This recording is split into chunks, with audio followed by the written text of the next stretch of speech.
Badges don't grant extra rights. This is CopBlock Radio on the FPRN Radio Network. Here are your hosts, Eric, Adam, and Scott.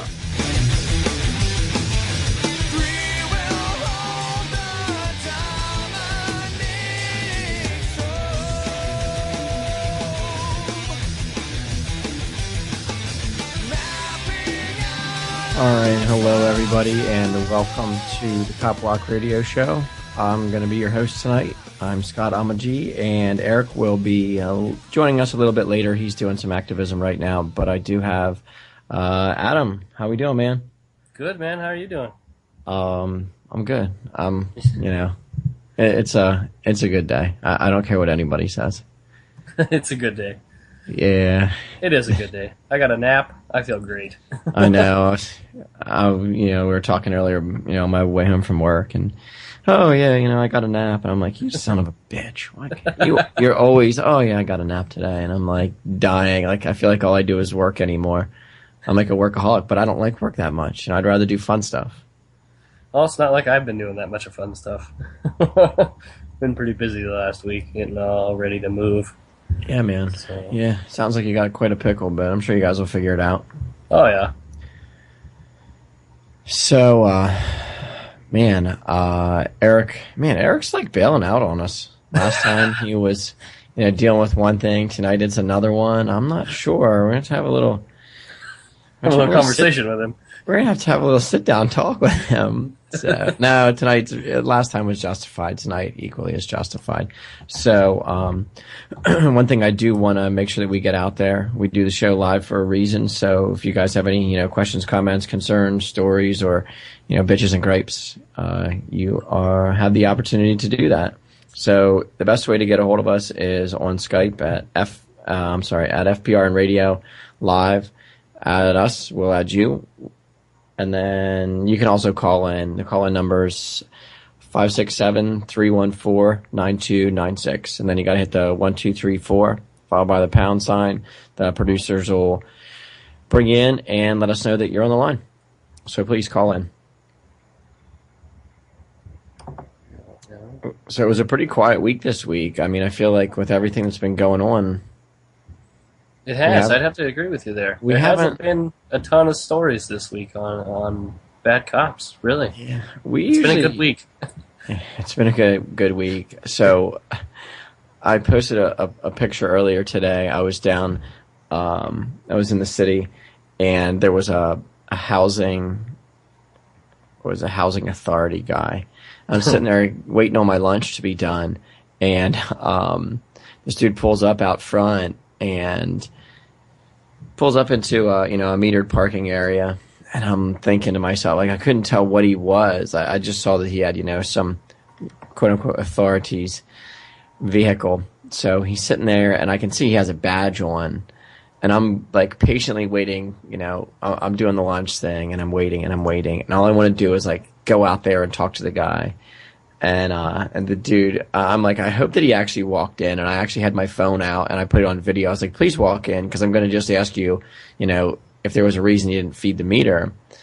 Or I was going to go, I also debated on going and just Robin Hooding him and be like, hey man, they give people tickets around here for not paying their parking meter. So the dude was in his car, sat there for a couple minutes, got out, took 2 pictures, got in his car and left before I was done. So, as I'm walking to my car, I see, I get in my car and I see a cop drive past, and as I pull around the front of the building, this freaking cops parks, and like right in front, like they're parked right at the no parking sign, and I'm just like, if I wasn't, on official duty, wasn't being paid to do something different, I would have been on him like white on rice. I was so pissed I had to be at work.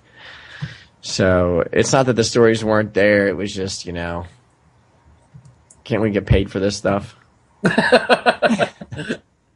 I've noticed that. I don't know how many times I've been on the job, and my boss knows what I do, and he's asked me specifically to not involve myself with police officers or any of that while on the job because of the risk of being arrested and or having his vehicles impounded. Yeah. Which makes sense. Oh, yeah, it's a respect thing, and I respect it. But there's been a couple opportunities where I'm like, I wish I wasn't working right now.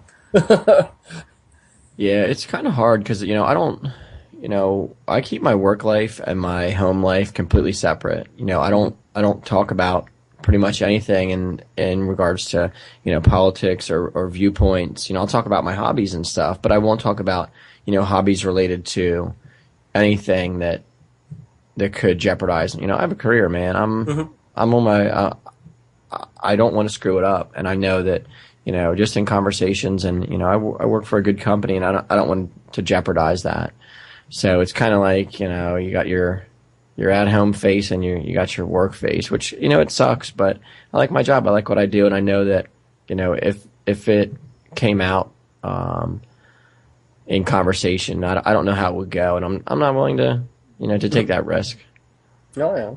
I've brought it up a couple times before working where the subject's been brought up and I've shared my opinion and explain what I do, but I'm not like, it doesn't affect my work. It doesn't keep me from being able to do what I need to do. Yeah, I'm not gonna lie about shit. If somebody asks some pretty pointed questions, I'm gonna give them the truth, but yeah. I'm not gonna initiate any conversations like that. No. So I've had plenty of opportunity, but it's all good. I think that it's just important for me to keep work and real life separate. And I know that there's other people that are kind of the same way. Now, some of the people who are are more active, people who are out there with their videos and this is what they do and they make money off of their stuff. They kind of have to, but I think that we all have our own little niche. Oh, of course. And apparently Eric's niche is bailing on his boys on a Wednesday night, 2 weeks in a row. So whenever he comes back, I know me and you are so unorganized. Eric keeps everything organized for the show. I'm organized, but I'm just too laid back. Yeah, and that's I actually, whenever I was work sometimes they have these little health wellness type things that come around or whatever, and they take your cholesterol and your blood pressure. And I got my blood pressure, and I can't remember what it was anymore. But the one guy was like, dude, how is your blood pressure so low? Don't you get worked up over anything? And he was like, what? How is it? I was like, I just don't give a fuck about anything. And he started laughing. I was like, seriously, man, I try not to get worked up over, anything I can't immediately control. Yeah. No, that makes sense. It's taken me a long time to get that way. Yeah, me too. I'm back to my stuff. I'm just, I got to be out of my place by the end of this month, and my wife's freaking out, and I'm just like, yeah, whatever, I'll get it done. I'm packing. So, I'll have it done by then. It'll be fine. I always do my best work at the last minute, honey. Don't worry about it. That's right. So, one thing that we kind of want to, we have one clip. Let's just get that out of the way before Eric gets in here, because Eric's got a bunch of updates for us if he can get his butt. He had some really good interaction with the boys in blue, and he ended up getting a sweet little certificate for his refrigerator. I got one also recently, and he's over at I think he's at the town hall meeting or something like that. I believe so, yeah. So anyway, let's get this clip out of the way, because I really want to talk about this. Is a very good clip. So if you guys want to start that up.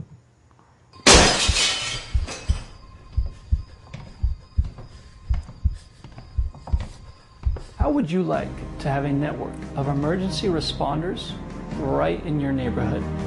I'm Cody, and I want to make this a reality through the Peacekeeper smartphone app. Peacekeeper allows individuals to establish groups ahead of time so that when an emergency arises, you can quickly send, receive, and respond to detailed emergency alerts. Peacekeeper has many advantages over the traditional method of protection. Here are just a few. Responders are likely only seconds away during an emergency. You get to choose which individuals you trust with your safety and well-being. You will have a network of like-minded friends, family, and neighbors who are also driven to maintain a safe community. You will have the added benefit of training and planning with those in your network. Gandhi said, "Be the change you want to see in the world." I hope you will take his advice and contribute to the cause so that you can become a force for good in your neighborhoods. Thank you for your support. And I hope to see Peacekeeper in your neighborhood shortly.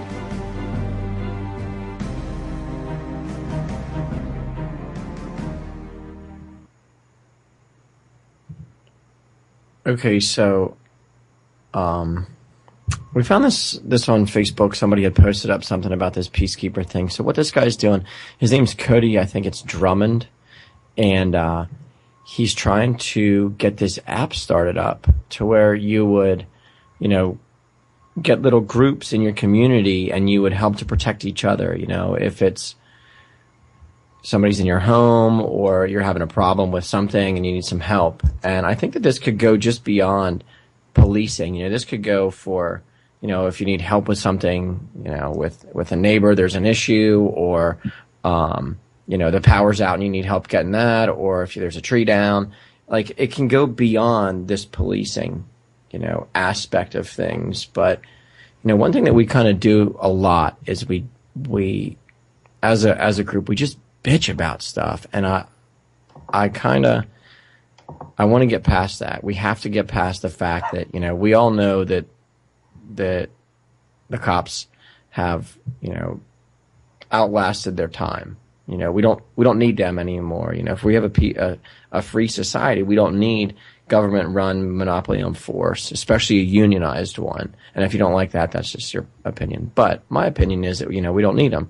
So this guy is finally going to do something about it. And I think that it's awesome. So if you guys would go to peacekeeper.org or check out Peacekeeper, one word, on Indiegogo, the crowdfunding, or on Facebook. I did talk to him this week, and we are going to have him on next week so he can talk about this. But go on, check it out. And I think this is where we need to be in order to finally just replace and nullify the fact that, the government-run monopoly on force is what is the police department right now. Now, me and you kind of have a conversation about this earlier before the show. We talked a little bit, and I think the idea is awesome. Obviously, it's going to take some critiquing, some time to get it right. But the idea of his whole idea is an app for your phone, iPhone, Android, that would basically connect you to your fellow neighbors and or community members, and basically you could alert them when anything happened, and they would be able to respond to that or respond to you in some way or whatnot, and basically you'd be able to keep the police from getting involved if they were not needed. You'd be able to contact your neighbor and say, hey, my house is on fire, I need some help, and they could come running over and help you before it got crazy. Or if you got hurt, or if there's somebody in the neighborhood that looks like they shouldn't be there and belong, you can notify the neighbors, and basically everybody can come outside and stare at them until they go away. Because most of the time that's all it takes. A couple people come outside and start looking at you like you're funny looking, and most of the time they leave. Usually you don't have to approach or anything, just your presence ends up making people walk away. So I mean, it's the idea is awesome. It's definitely going to take some critiquing and obviously some support. So I agree with Scott there. You guys should check it out. I checked it out. I think I'm going to donate to him and help him out because it's an awesome idea. It's a good way to finally get our topic in a positive direction of how do we fix this problem and make it better. And because Scott's right, all we do is we complain and complain and complain about the police, but we haven't done anything to fix it. So this is a great idea to start up fixing this problem and working towards a way to remove the police from being necessary. Yeah, I think that people complain about so many different things, and all it is just a complaint. What are you going to replace it with? How can you basically just nullify its existence and prove that it's not necessary?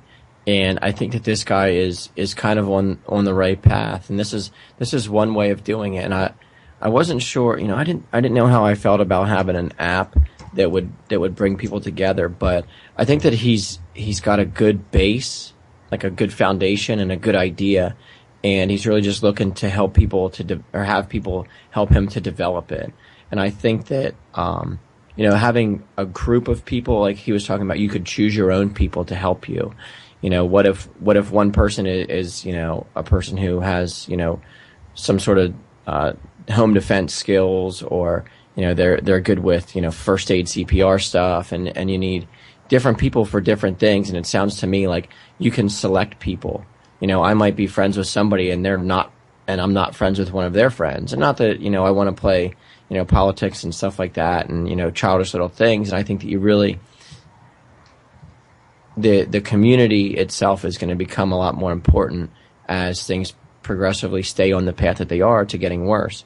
So that foundation, that good sense of community and that close knitness is what is going to essentially, in the end, like, just nullify the fact that the police aren't needed anymore. We don't need you to be peaceful, and we don't need you to come and beat us up. We're tired of it. Well, of course, yeah. If you can put the power back into the hands of the community and take it away from the police force, that community just grows stronger, and odds of that community having any problems are slim to none. Yeah, like the one guy was saying here, Copblock social networking. Basically, that's what it really is going to come down to. Mm-hmm. Oh, completely. It's going to be, the new Facebook that's, run by Nazis. So this isn't really the first time that somebody has come up with this idea. So a lot of you probably know that Detroit is just an utter shithole, and it is essentially a wasted city. It has gone down so far, and there was problems where the police weren't responding to calls if the perpetrator wasn't on site. It wasn't a priority because of multiple of reasons. And there was a guy, his name's Dale Brown, and Dale's from Detroit, obviously, and he started his own private police force, which is, in a free society, this is how it would operate. It's called Threat Management Center. And it sounded to me, if I can remember right, I think he's been doing it since like 1996 or something like that, or he's been doing it for a really long time, and it's been quite successful. He has, there was actually an article about him from, it was this year sometime. I think Pete posted up an article, or somebody did, about this guy Dale Brown, this Threat Management Center. And if you go to the Cop Block and just type in Dale Brown or whatever, but this guy is, proving that Detroit has nothing to offer as a government. They have nothing positive to offer. So this guy has found his niche, and he's found the market demands it, and that's what he's doing. And he has a video that's he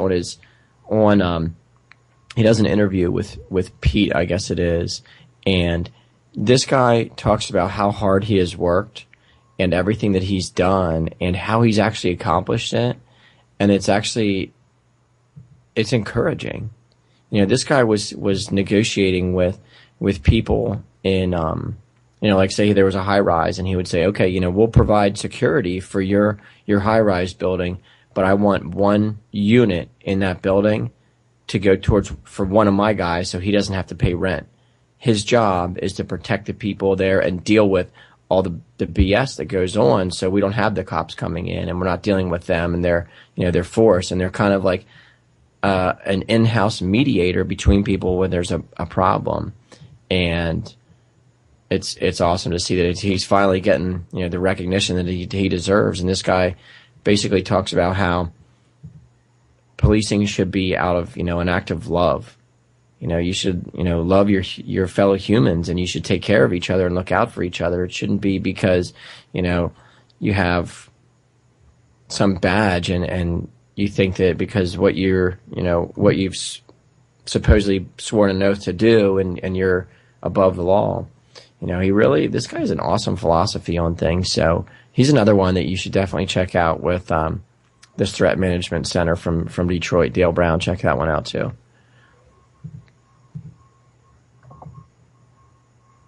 No, yeah, that's the good stuff. I've seen all of his work, and that the private security thing is awesome. The way he set that up for Detroit is beautiful. It seems to be working very well, and could see it easily working in other areas very well. If people would start it and get it moving, I think it could take off exponentially and work very well in favor for the people and keep the violent monopoly of the police force out.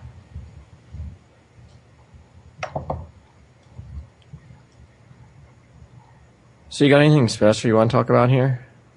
I know I got an article pulled up here that I put in our prep. This is out of California. You got the governor requesting more time to reduce prison overcrowding. I mean, this whole entire thing is ridiculous. I mean, the whole article is just, it's asinine, in my opinion. But basically, Governor Jerry Brown wants to reduce prison overcrowding to 137.5% because basically their constitution states that it needs to be under that, otherwise it's considered cruel and unusual punishment because the prison's overcrowded. So basically they approached him and said, hey, you need to release all these prisoners, nonviolent, low-level offenders, so that you can get your prison overcrowding capacity down to a lower percent, so that you're not violating the Constitution of the state. Well, basically, he's like, okay, well, we'll just build more prisons. Instead of letting these people go, we're just going to move them and build newer prisons and house them there instead. So instead of letting these nonviolent, low-level offenders get out before their sentences are finished, they're going to waste more tax dollars to build even more prisons to house even more nonviolent offenders. So seems legit.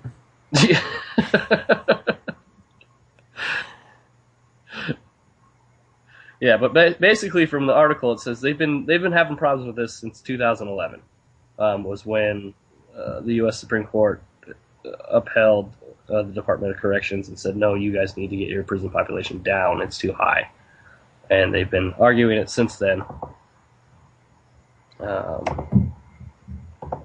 Yeah, so basically from what Brown says is that they want to spend $315 million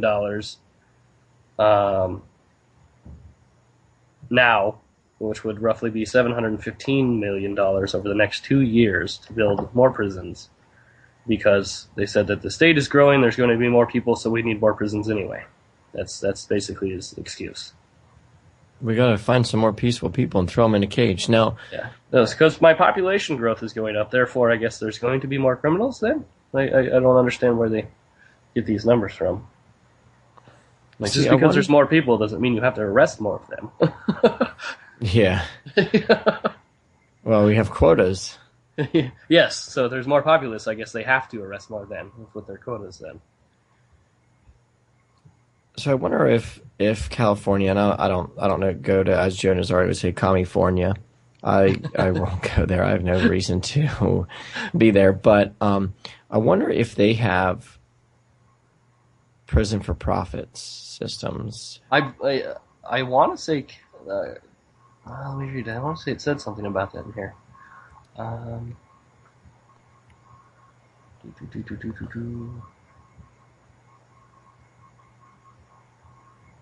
Yeah, okay. So basically, they're looking to remove roughly 12,000 inmates from, well, it doesn't say which prison, from the state prisons to county and private prisons. So it looks like they're not completely, but they're wanting to move them to private prisons. They want to make sure that people are getting paid for other people's time. I guess so. I mean, that's a whole other subject right there alone with private prisons. Yeah, I mean, see, that's a tricky one, because who do you want to run it? Who do you want to run the prison system in a free society?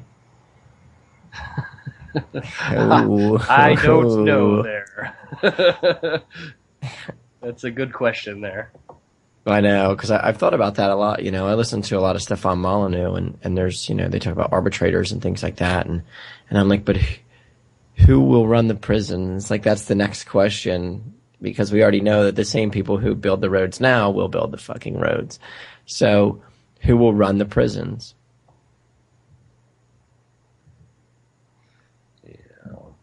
And I mean, one thing that's nice is, you know, whenever there's an issue or a question, you don't have to have the answer with all this. You know, you just have to know, okay, somebody out there will have the answer, and the market will actually come up with a solution. And if that solution isn't good enough, it will go away because the market won't take advantage of it. You know what I mean? Oh, exactly. Now I'm getting into like some more, different things outside of the show, but really, who will run the prisons? And I'm going to call into somebody's show and ask them that. Be like, I need some help here. There you go. Well, there you go. If any of our listeners have any ideas, let's hear them. Yeah, I would definitely like to hear it because it's, if we're going to address the issue of the fact that the police will be, run by the citizens essentially, what about people who have to give up time? Because time really is all you have. True. So we got a question in the comments here. It says, why is there a prison system in a free society? That's a good question. Mm-hmm. It is. I, in my opinion, this is just my opinion. There definitely needs to be some sort of, it doesn't have to be a prison. It doesn't have to be anything for profit. But there's definitely individuals that choose to deliberately harm other individuals in such a manner that they need to be removed from the society. And that's just my opinion. You may not agree with that, but there definitely are some. I mean, if you look back at history, there's definitely individuals that cannot handle themselves within society. Now, who to run that choice and making that opinion of who these people are is not my thing. But there definitely is individuals that can't handle themselves within society. Yeah, see, that's one thing that kind of, I think Molyneux kind of addressed it, and he talked about how people would be given like choices. Like here's your options, say I would come to your house and I would beat you up. Mm-hmm. Not that I'm interested in such things, but say it happened. Like I'm going to drive over there, and I'll drive over there tomorrow. I'll be there in 2 days. So, I'm still going to be really mad though. We would go to this arbitrator, and it would be decided, okay, you have two options. We agree to go to this arbitrator, and whatever this arbitrator would say is okay, and you'd have your counsel or whatever. But so what would happen is essentially the community would decide not to provide services or goods to you until it was made whole. So basically, you could either move away or... Sorry, this is why I don't read the chat while I'm talking. So, you get lost, don't you? Yeah. So, thanks. Who was that? Thanks, guy with a really long name. So basically, the person, like their punishment might not be the fact that they were in prison, but the punishment would be that nobody would interact with them. They would go to a store, and the store would say, well, this is what happened, and I don't want to do business with you. And basically, society would punish you as opposed to the government. So I'm not going to sell you any of my goods or services because this is what happened, and you owe this person you owe this person. So I won't be providing that to you. No. It's a good point right now. Yeah, so obviously there's some questions going on in the chat, and I'm thinking if you guys got some good questions, call the show. Let's talk about it. Yeah. Because it's hard to do the chat and everything else we're doing at the same time. Yeah. So I kind of feel bad because I should tell Janelle, like, I don't know who these imaginary people are that you're talking about.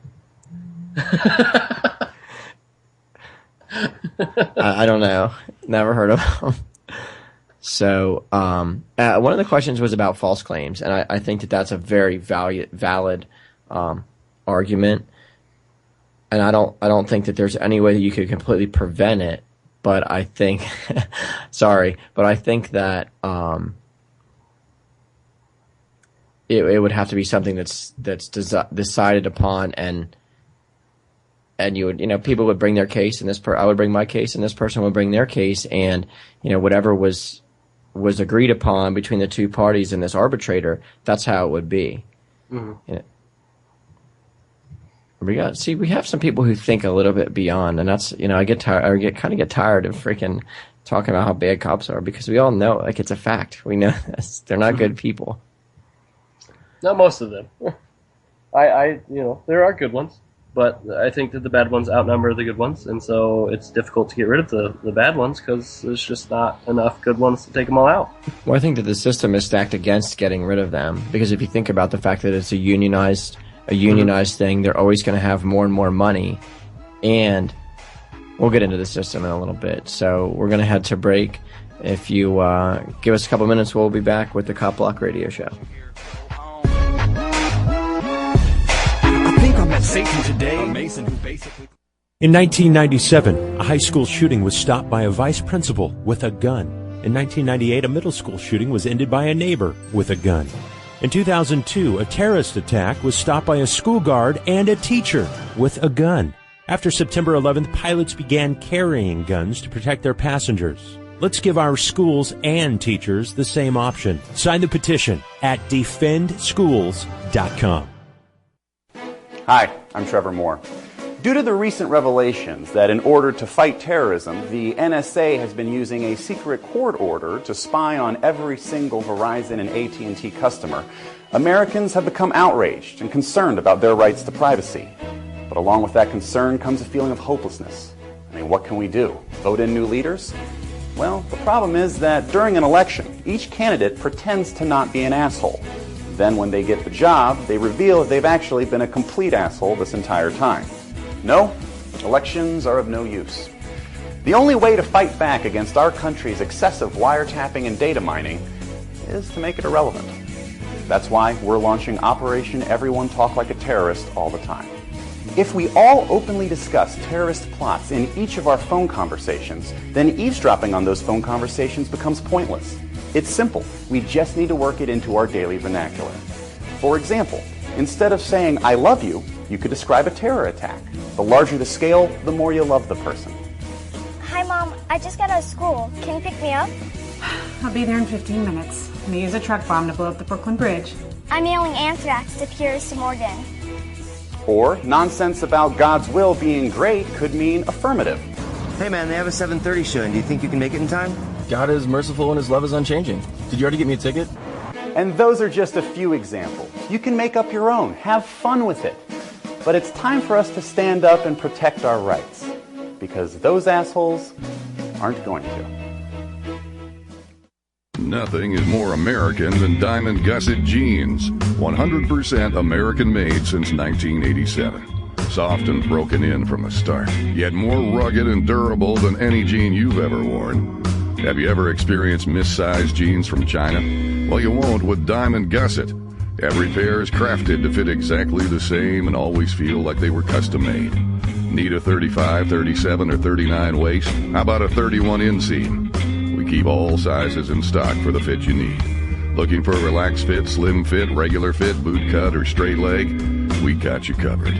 Buy the world's best fitting jeans at Gusset.com or call 1-888-8GUSSET. Get free Gusset targets for the next time you go to the shooting range with the purchase of their new Ranger jean. Use code COMFORT when ordering to receive free shipping on all Gusset orders at Gusset.com.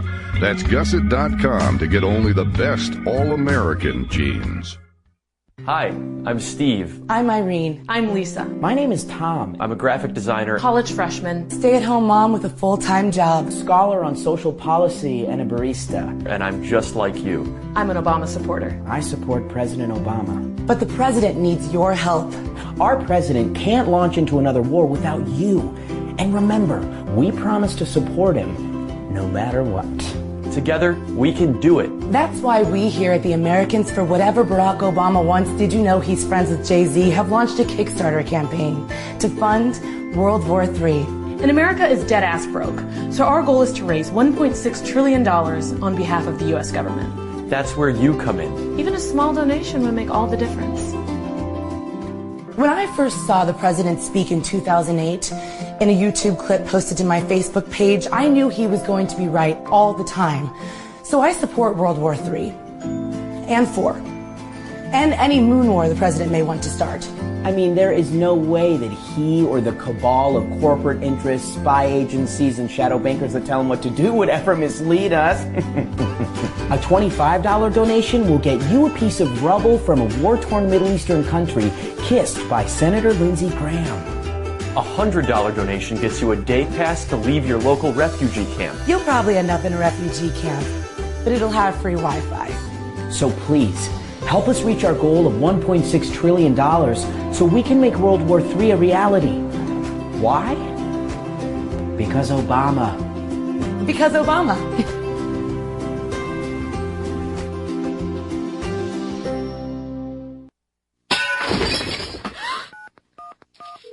You have reached the 911 emergency service. All operators are busy. Oh God, please help me. He's got a knife. You have reached the 911 emergency service. All operators are busy. Please stay on the line for the next available emergency operator.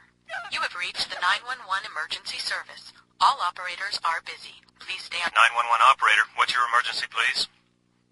Hello? Hello? Hello? Last year in the United States, thousands and thousands of 911 calls went unanswered. And if you call from a cell phone, there's no way to pinpoint where you are. Yet politicians like Dianne Feinstein call for more gun control. We have one question. Why do these politicians have armed bodyguards? Can't they just call 911? Thanks for listening to FPRN. Don't forget to check us out on Facebook and Twitter. You can listen live at www.fprnradio.com.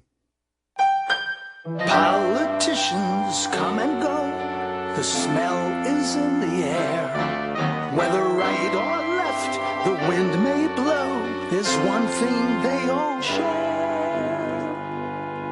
They're lying, they're lying.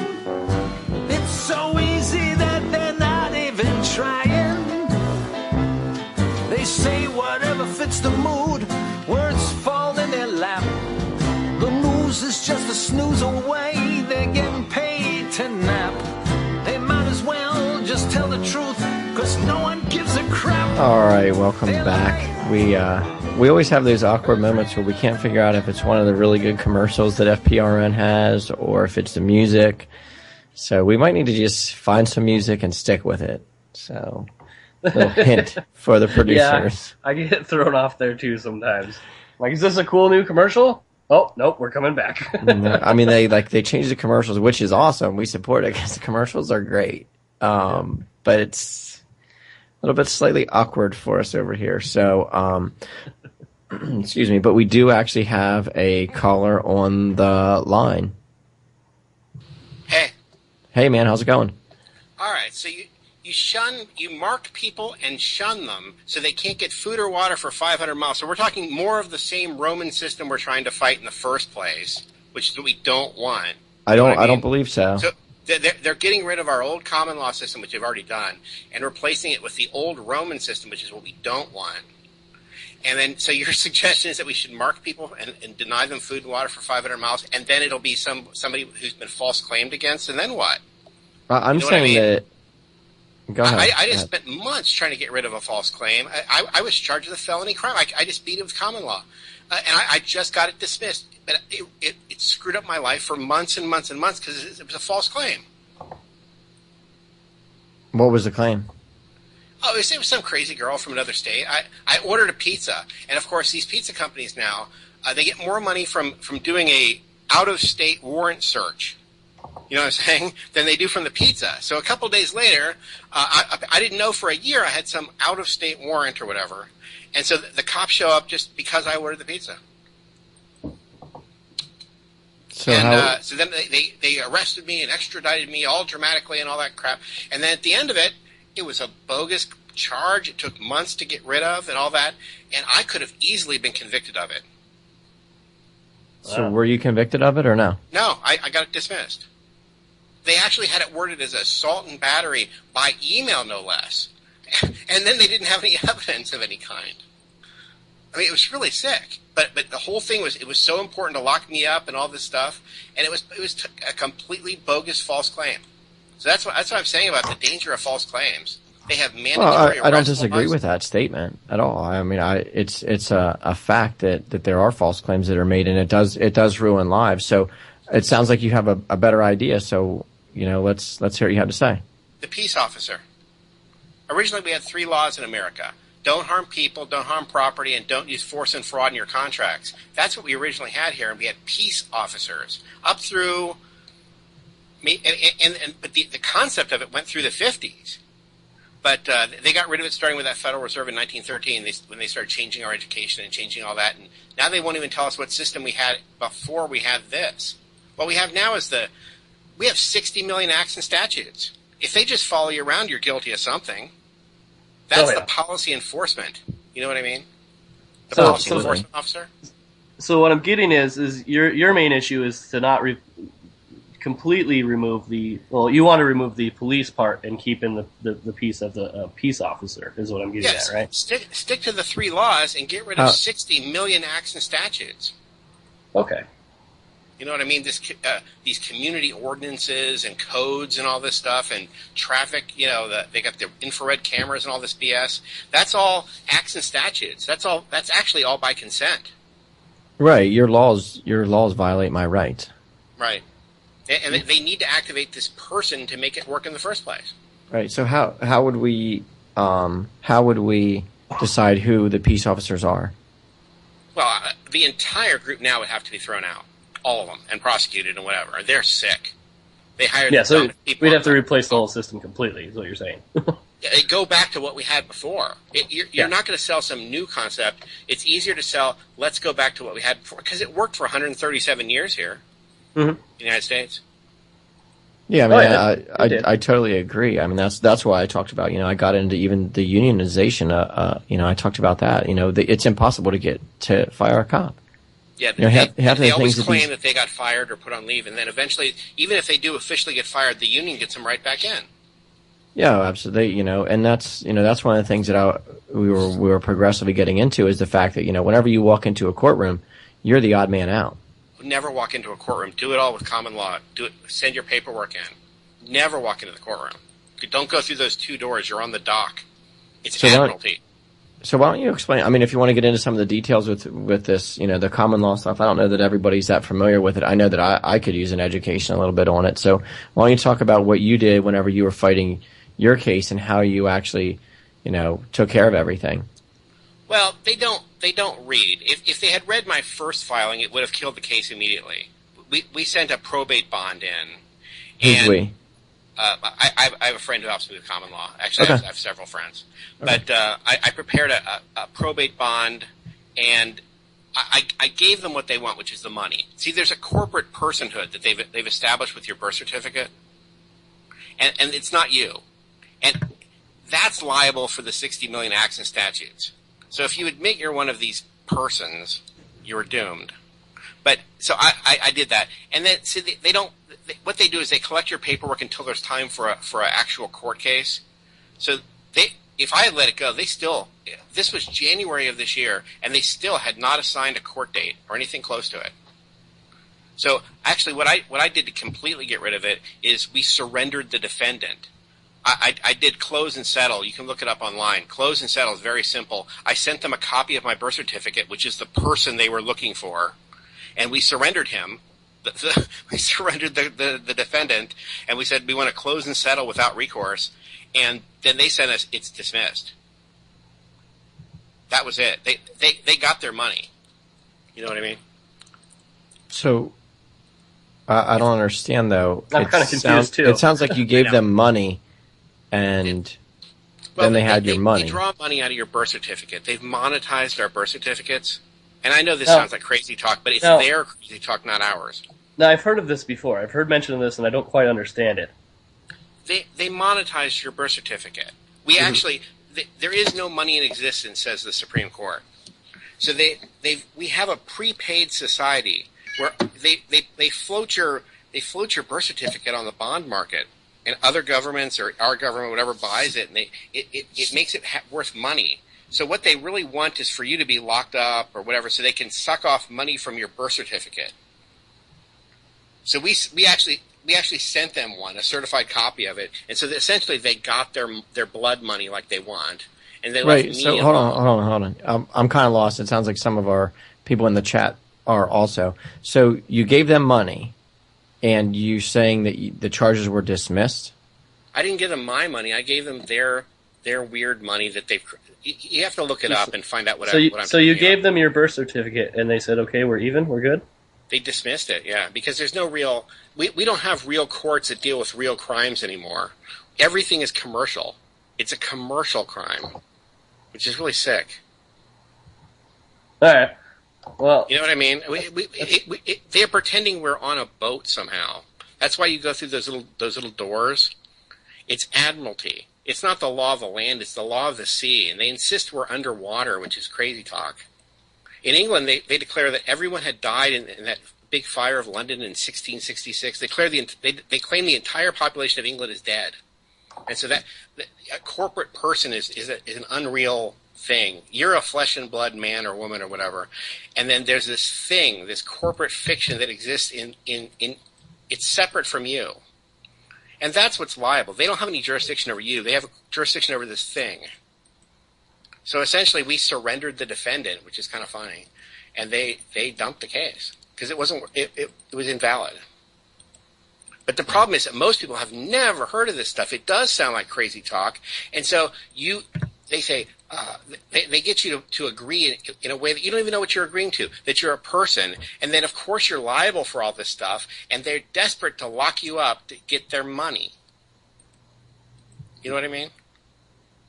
It's hard to summarize in a very short time. That's why I didn't really want to get into it. But I'm saying the original law of the land was the peace officer. They wear two hats. They wear this policy enforcement officer who is, to have a gun, they have to be a peace officer. That's the three laws. They take two oaths. That's first peace officer. Then they take another oath for this corporate policy enforcement.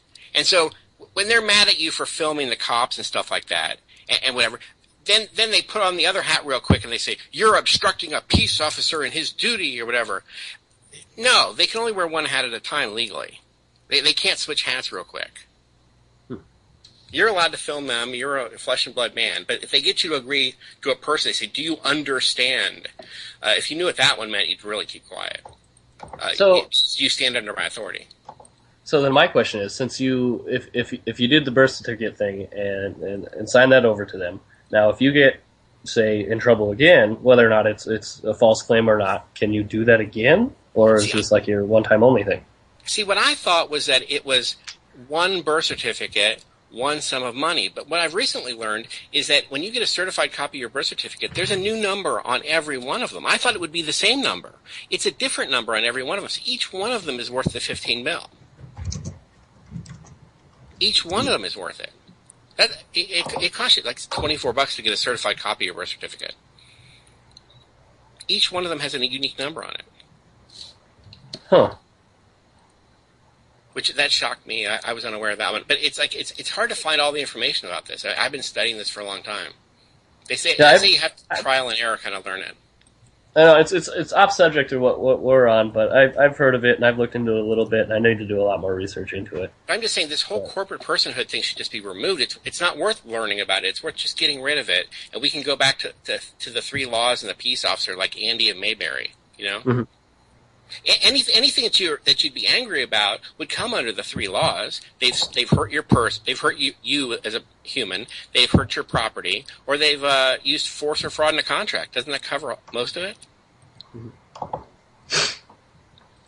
Mm-hmm. And see, the Roman system that I'm objecting. See, the original system is based on do unto others. So nobody really wants to steal your car because that would be like you writing them a blank check to go and steal. Nobody wants to steal your car because if they steal your car, then they can come steal my car. You know what I'm saying? Mm-hmm. They don't want you to commit the crime at their house. You know what I mean? Right. So that kept everybody in line. That's pretty reasonable. The Roman system does the opposite. It says that everyone around you is a criminal, and there's a constant outside threat that we need to go fight overseas all the time. Meanwhile, they debauch the currency, and make it worth less all the time. That's the Roman system, and that's what they've put on us recently.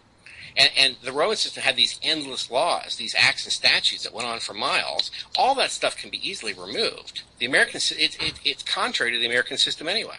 So really, just getting rid of it would really help.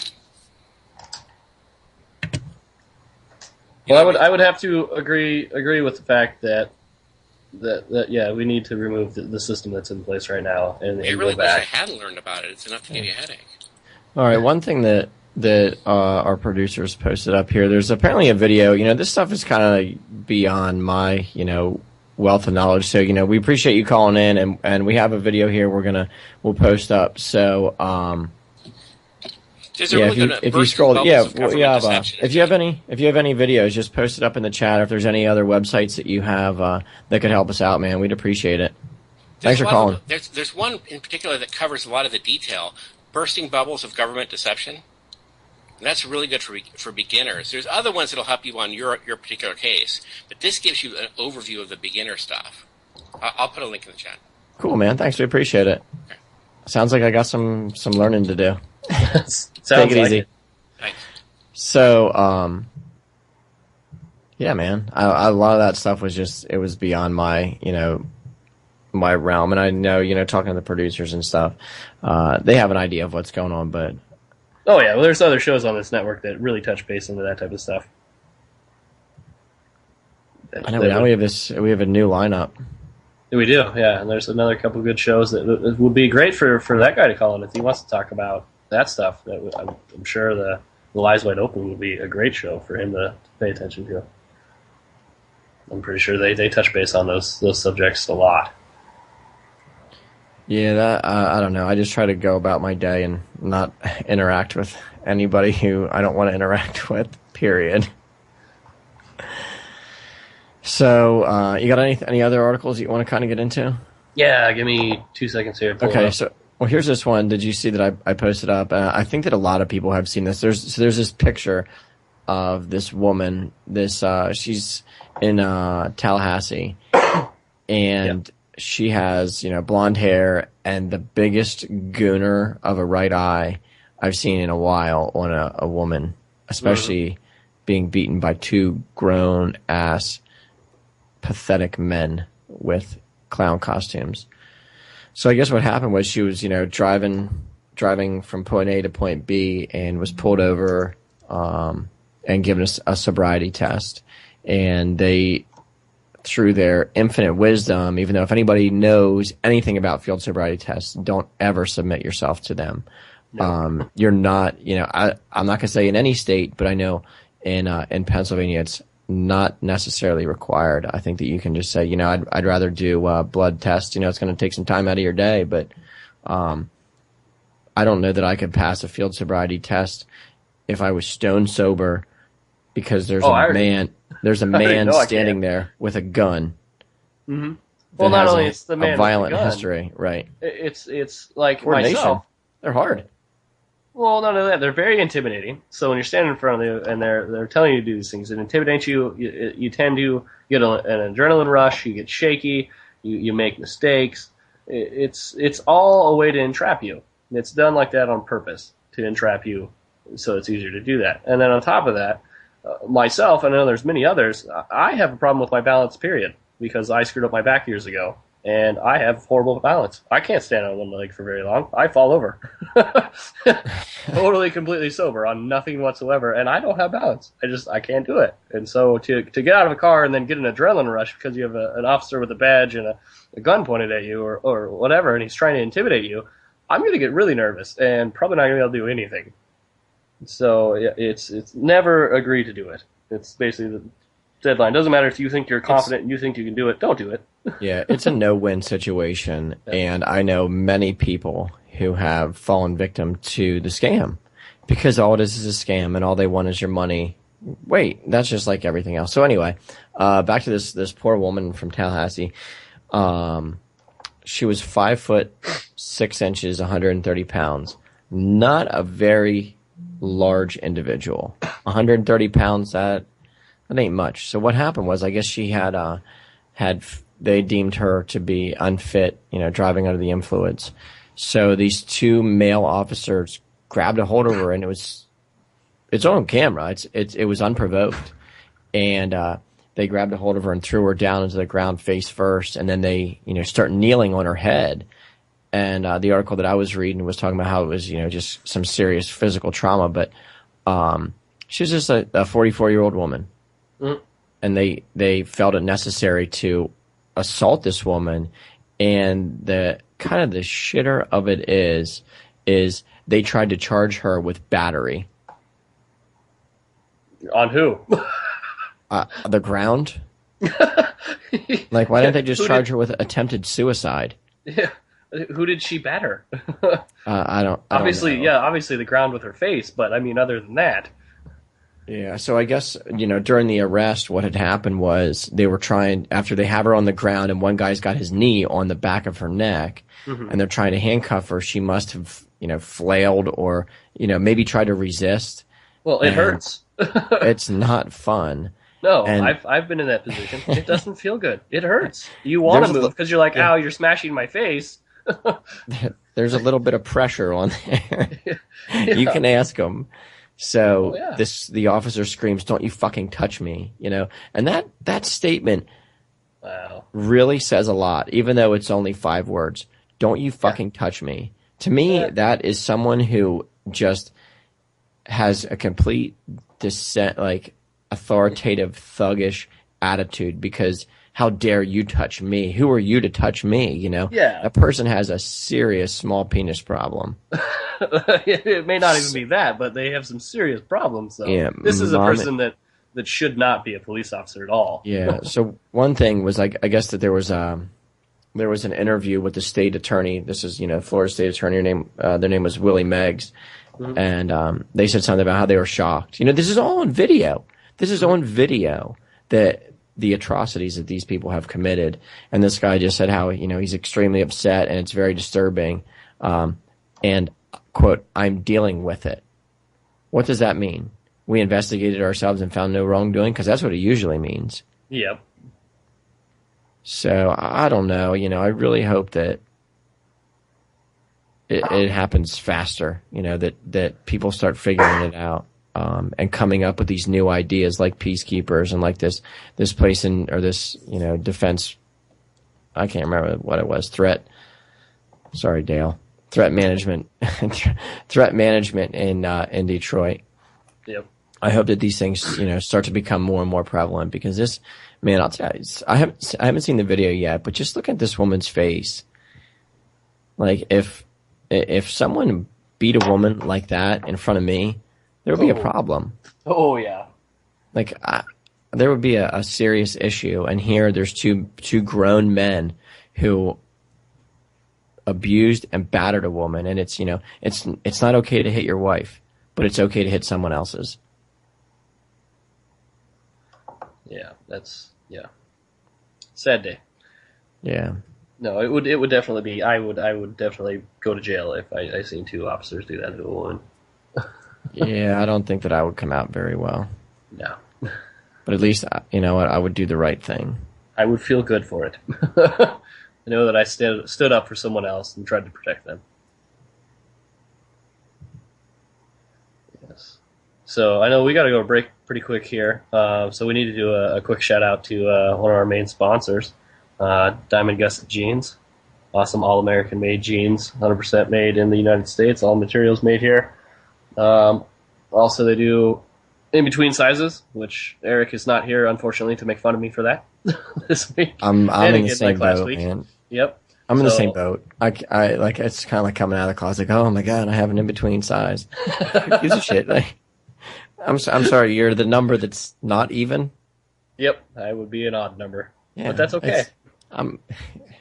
Yeah, you don't want to know what's going on in my head. It'd give you nightmares. But no, you make sure you guys check them out at gusset.com, or check out one of the links we post up on the Facebook page, and you can sign up for their emails to get discount codes and everything to buy a pair of jeans for them. Recommend checking them out. They're pretty good company.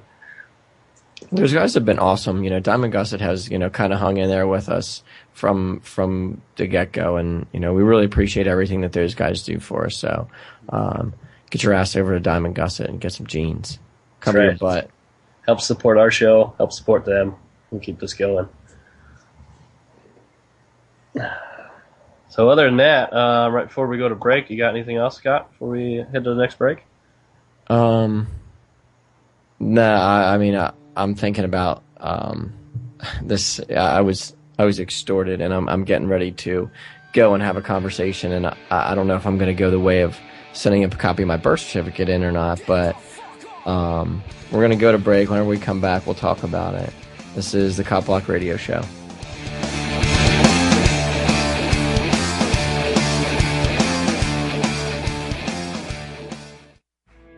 Mr. President, members of Congress, you've been making a lot of noise about taking our guns away. But you might want to review history.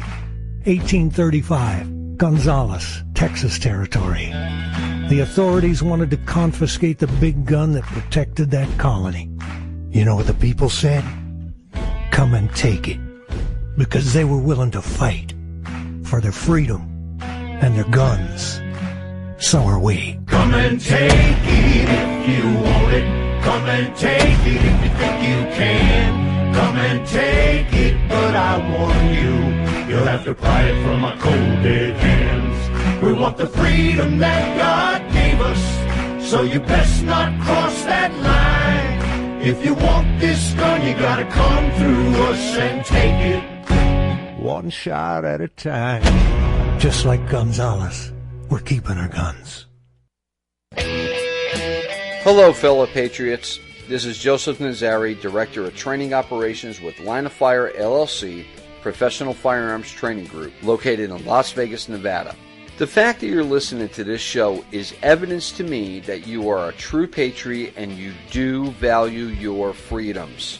As all patriots know, with freedom comes responsibility, and if you own a firearm, training should be an integral part of your personal defense profile. If you're considering quality firearms training, Line of Fire LLC should be your first choice. We teach all types of firearms training for all types of individuals, from the novice to the most advanced shooters. At Line of Fire LLC, we have a course for you. Please feel free to call us today at 702-242-8288. We look forward to speaking with you soon. Once again, that's Line of Fire LLC, 702-242-8288. In every age, a technology is created that upends the foundations of society. The wheel, the printing press, the internet. Now, in a world sliding into financial chaos, a new technology is changing the way monetary systems work around the world. It is called Bitcoin. Bitcoin is a new form of money, controlled not by banks, governments, or corporations, but through mutual commerce between free individuals. To learn more, visit WeUseCoins.com. Talk about a wake-up call. I was paying for all the doctor's visits, insurance premiums, and medical costs out of pocket. All these expenses were keeping me from living the carefree lifestyle that I wanted. Then the government told me about Obamacare. Now with Obamacare, I don't worry about my health care. I eat whatever I want, whenever I want. I get all my prescription drugs for free, and there's no more coverage gap. I no longer need to worry about pre-existing conditions. We can see any doctor whenever we want for any reason, and so can everyone else. Obamacare is not for everyone, like Congressman. If you are already healthy, do not use Obamacare, as you will see your premiums go up. If you are a sick person, do not use Obamacare, as you will see your premiums go up. Many people on Obamacare may experience longer wait times and fewer doctors, and denial of your treatment of choice. If you are faced with a healthcare situation, you may be denied treatment through government rationing. Obamacare even covers my kids up to age 26. If you experience a recession lasting more than 4 years, stop taking Obamacare and contact a travel agent to move to the Bahamas or New Zealand. And the best thing is that Obamacare is free. Obamacare is not free. Obamacare will increase the national debt by $863 billion in 10 years. Your taxes will go up $569 billion by 2019. If you see a major jump in your premiums, you should opt out of Obamacare immediately. Opting out of Obamacare is illegal and will incur major fines and penalties unless you are a union member who received a special waiver from the Obama administration. Obama is not responsible for the negative effects on the economy, your pocketbook, your freedoms, or your health. Obama solved all my problems. Obamacare. Live your carefree lifestyle. Nothing is more American than diamond gusset jeans. 100% American made since 1987. Soft and broken in from the start, yet more rugged and durable than any jean you've ever worn. Have you ever experienced missized jeans from China? Well, you won't with Diamond Gusset. Every pair is crafted to fit exactly the same and always feel like they were custom made. Need a 35, 37, or 39 waist? How about a 31 inseam? We keep all sizes in stock for the fit you need. Looking for a relaxed fit, slim fit, regular fit, boot cut, or straight leg? We got you covered. Buy the world's best fitting jeans at gusset.com or call 1-888-8GUSSET. Get free Gusset targets for the next time you go to the shooting range with the purchase of their new Ranger jean. Use code COMFORT when ordering to receive free shipping on all Gusset orders at gusset.com. That's gusset.com to get only the best all-American jeans. Thanks for listening to FPRN. Don't forget to check us out on Facebook and Twitter. If you'd like to start your own show with FPRN, advertise with us, or donate to the network or to your favorite shows, check out our website at www.fprnradio.com.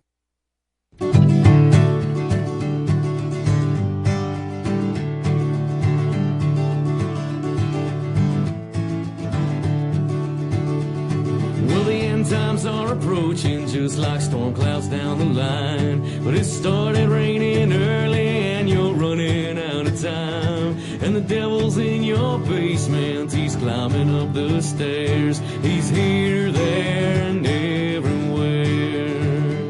Well, there's horror in the headlines and it's getting worse each day. So if you want to hear some good news, get yourself to church and pray. Because when the devil is your anchor man, he chooses what to share. Okay, everybody. Thanks for sticking with us. We'll let that one play because I'm a huge Jordan Page fan. So,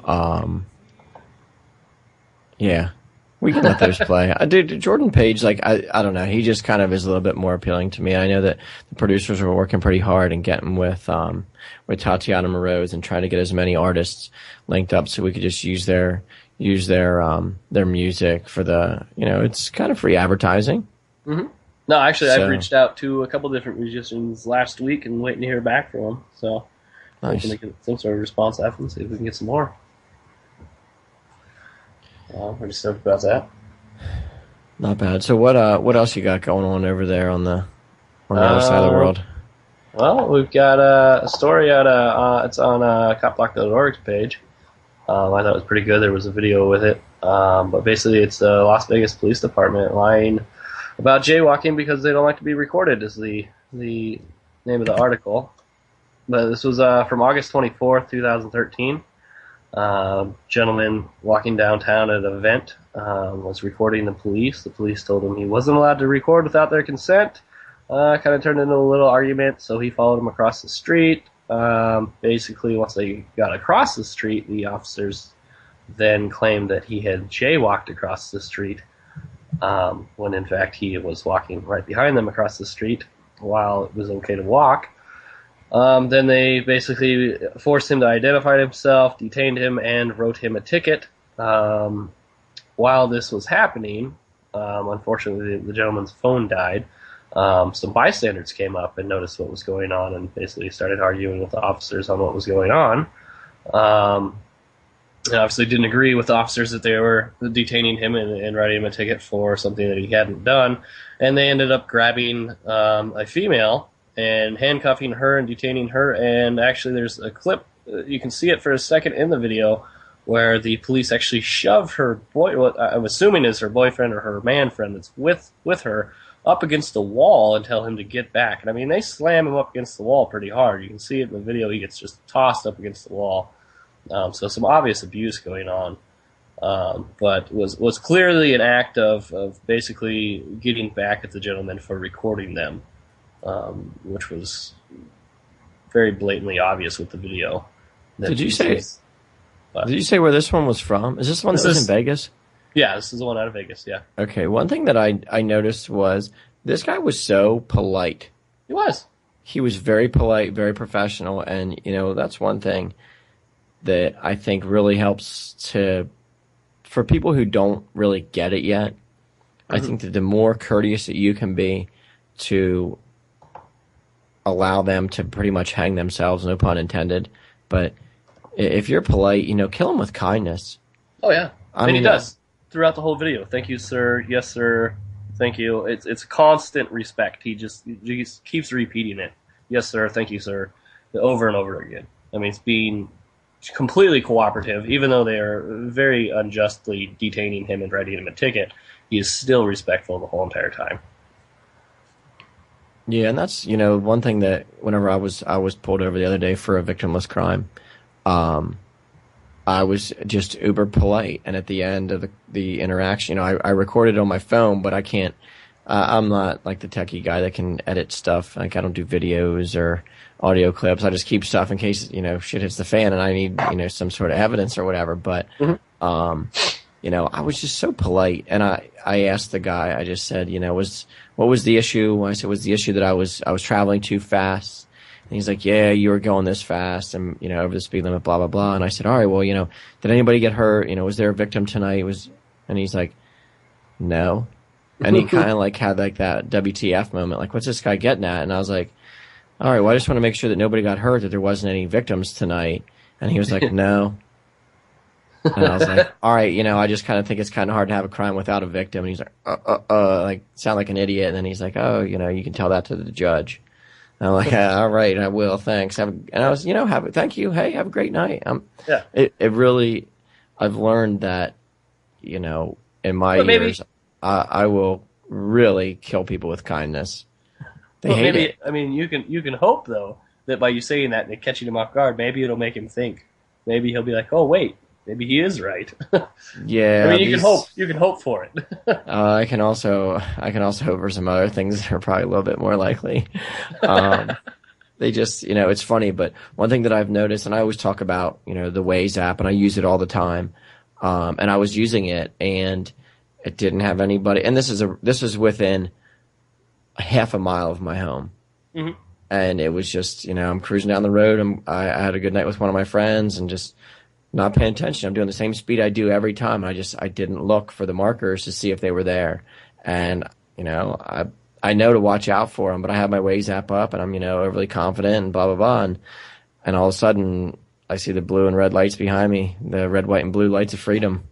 And, he wants to hit me, and he, tried to act like he was doing. I'm not giving you any points, like he's doing me a favor or something. I was like, I didn't even fucking hurt anybody.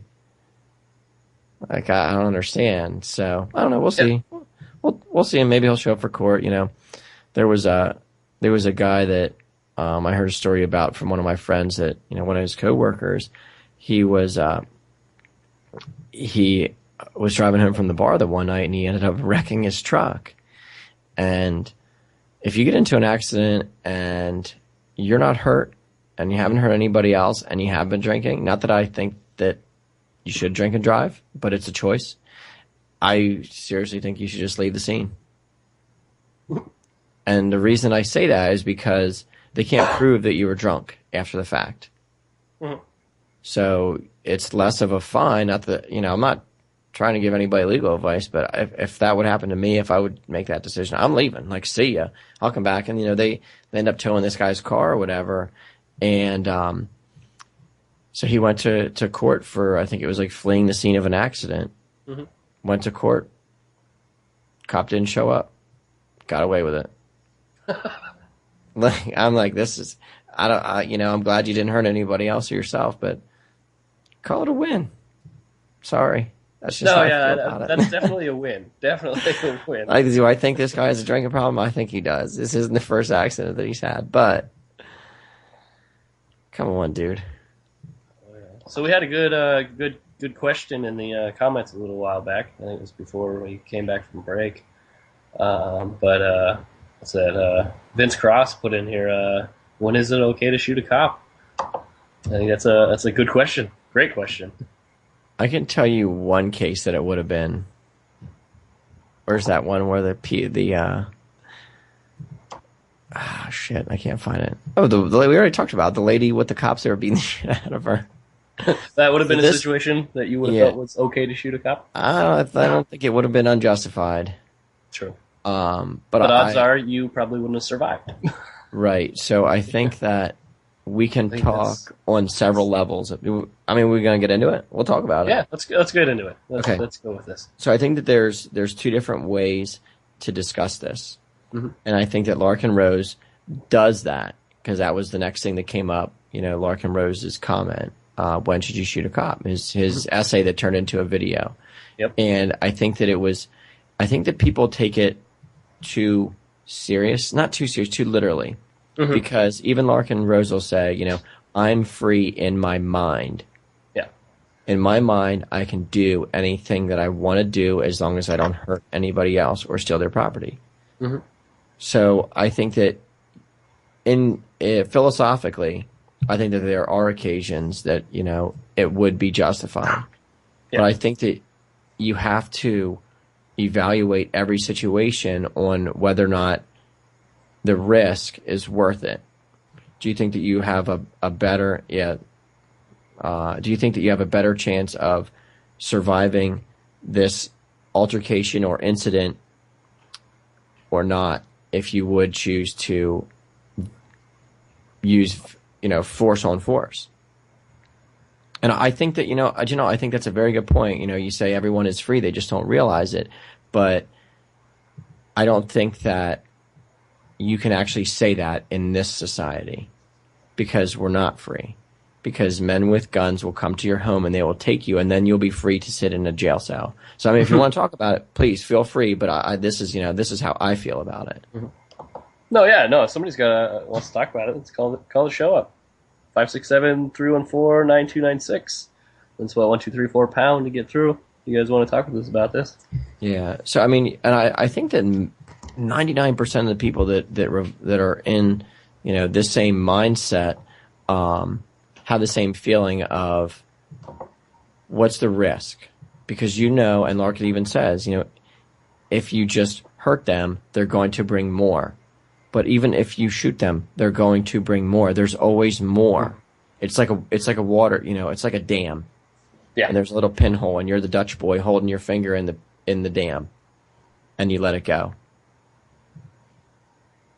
Completely. No, yeah, I agree with you there. Because that situation, if the cops are beating the crap out of a woman, and obviously unjustly, if you were to withdraw a firearm and aim it and either shoot them or try to stop them, odds are you're going to die.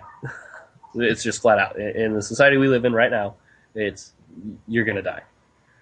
And it may be the right thing to do to stop them, but you have to think also of the fact of, are you going to make the situation better or worse? I mean, by you doing that, yes, you may have saved her, but in the end, are you going to be alive to say, hey, I saved her? Or is she going to be alive after that and be able to thank you? Or are you going to be alive for her to thank you? I mean, there's obviously right now, the best weapon right now is a camera, is to document it and be able to prove it. That's how it happened, and to show the truth. But yeah, it's a touchy conversation about shooting a cop. It's a hard one.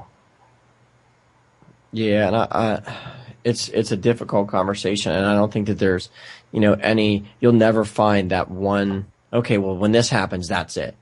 There's going to be so many factors that play into each and every one, and everybody wants to kind of pigeonhole someone who talks about it. Oh, you just want to go like. Everybody, that I surround myself with are peaceful people.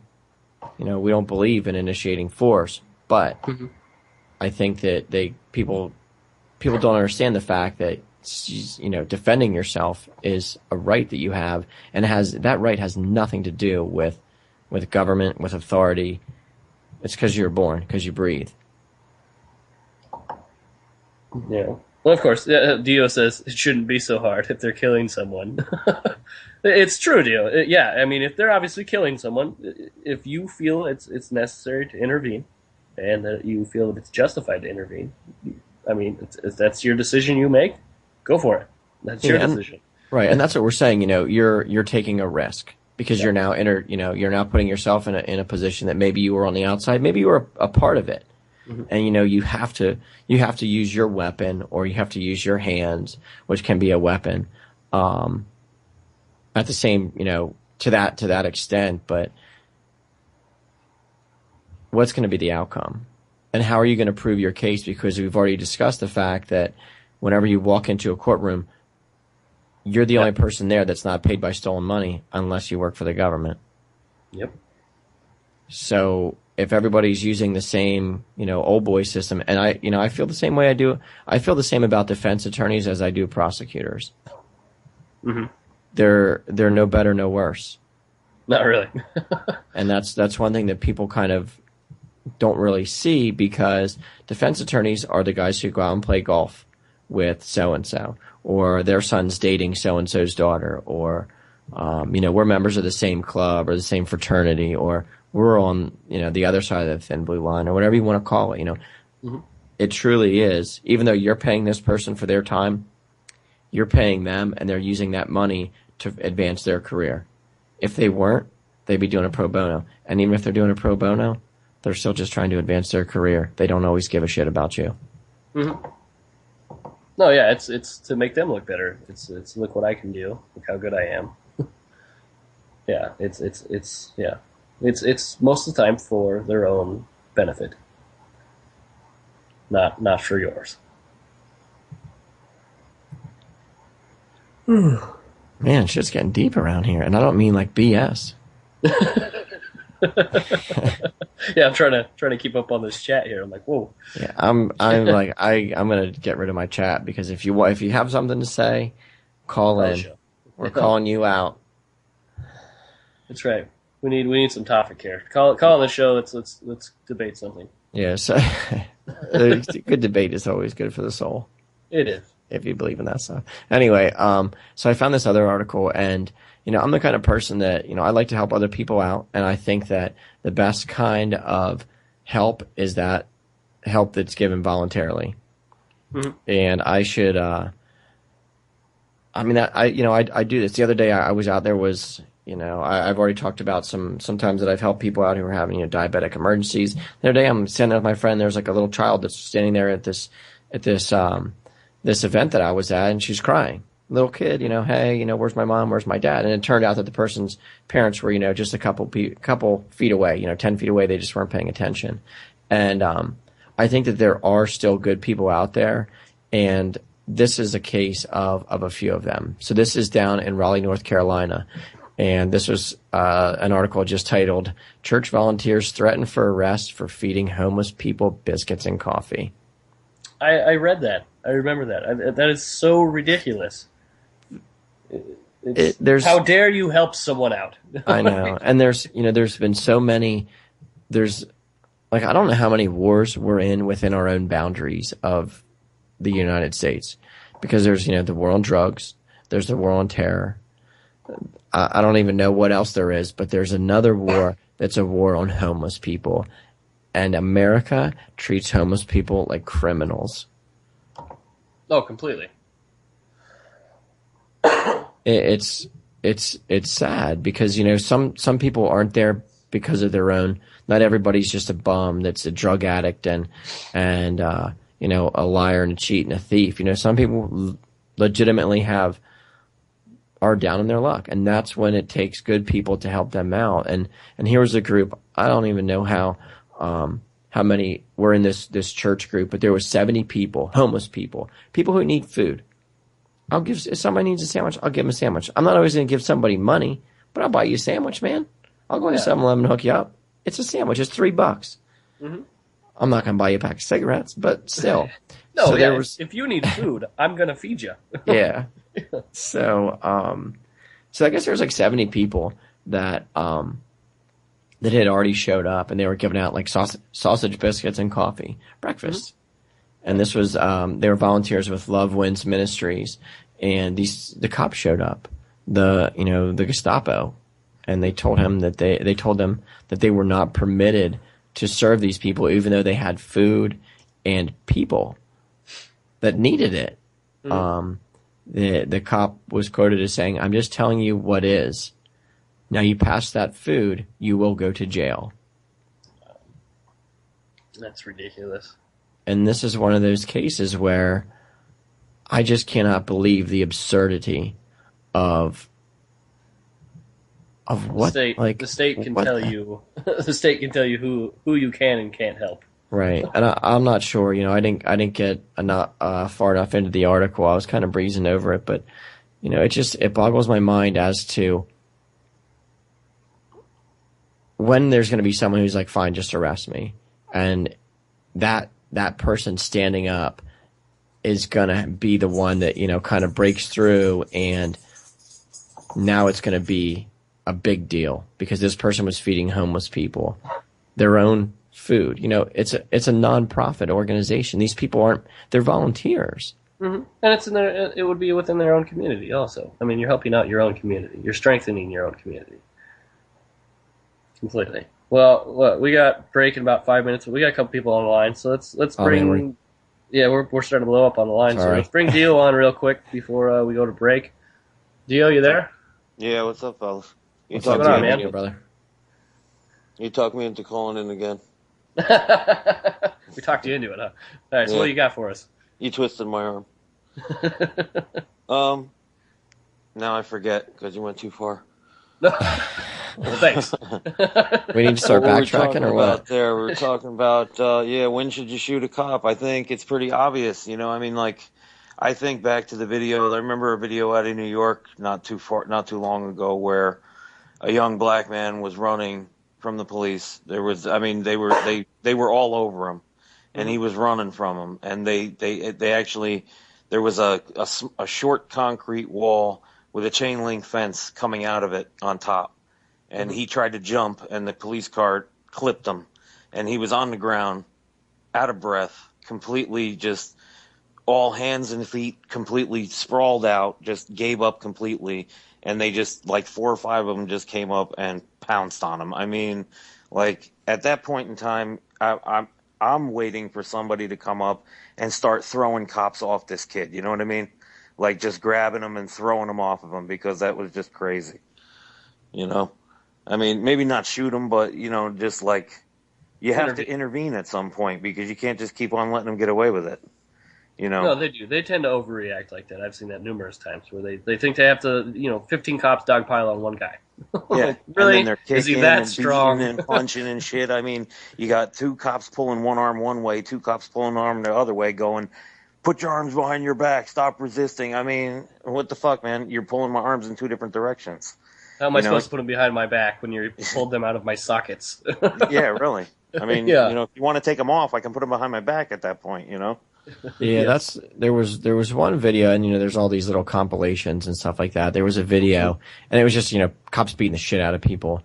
And there's one part in the video that really there's actually 2. I take that back. There was 2 parts. One was, it was a security camera, and it was kind of like looking through a fence, and you see a guy who's running from the cops, and this police cruiser comes in from the right to the left, and it smashes into the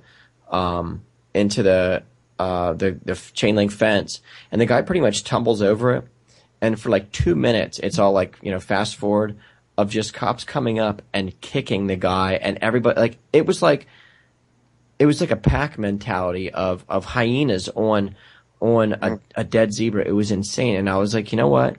This is a time when someone should have stepped up and done the right thing. And you know what? The right thing at that point was to, do some serious violence against people with badges, because they were killed. That was murder. And I don't know. I don't even know if that guy lived, but that is bullshit, man. I think I've seen that video.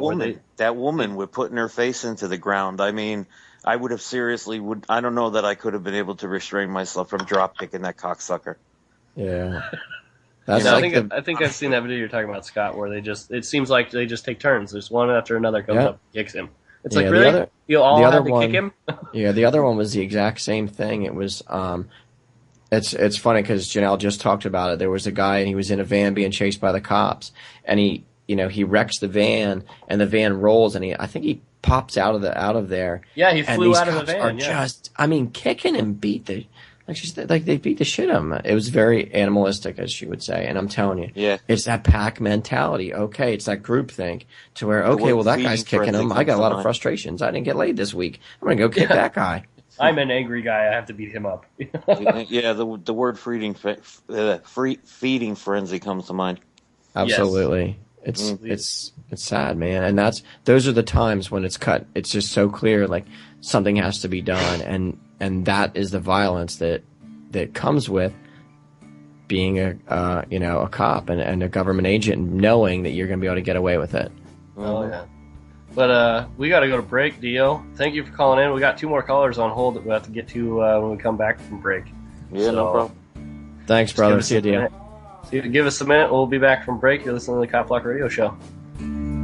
Take my mind, it's open for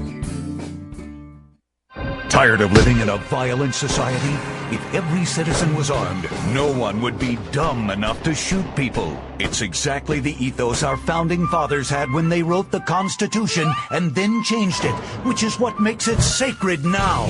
Come mingle with safety-minded people like you at the Liberty City Gun Club. Our nation is still the world leader in one thing: armaments. Nothing says excitement like a night out with a small caliber semi-automatic weapon. Get social at the Liberty City Gun Club. Well, yeah, it's getting tough out there. Yeah, no doubt. I work in home invasions, mostly. Some murder, occasional rape, if she's hot, or really bitchy. And I'm a huge advocate of gun control, absolutely. Every time I kick in a door or smash a window, I face the possibility of being shot and killed. Allowing citizens to own guns creates a hostile work environment for me and my associates. No one should have to work under those conditions. I say make them all illegal, absolutely. I mean, I break the law for a living. I'm a professional, so it doesn't really bother me. No doubt.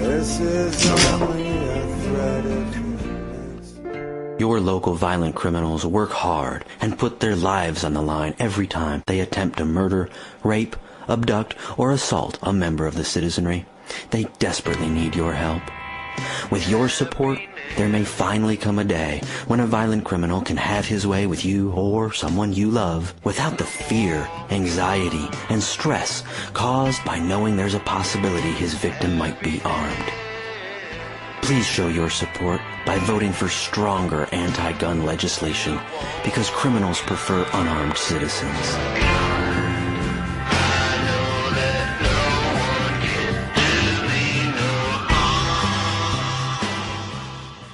Nothing is more American than Diamond Gusset jeans. 100% American made since 1987.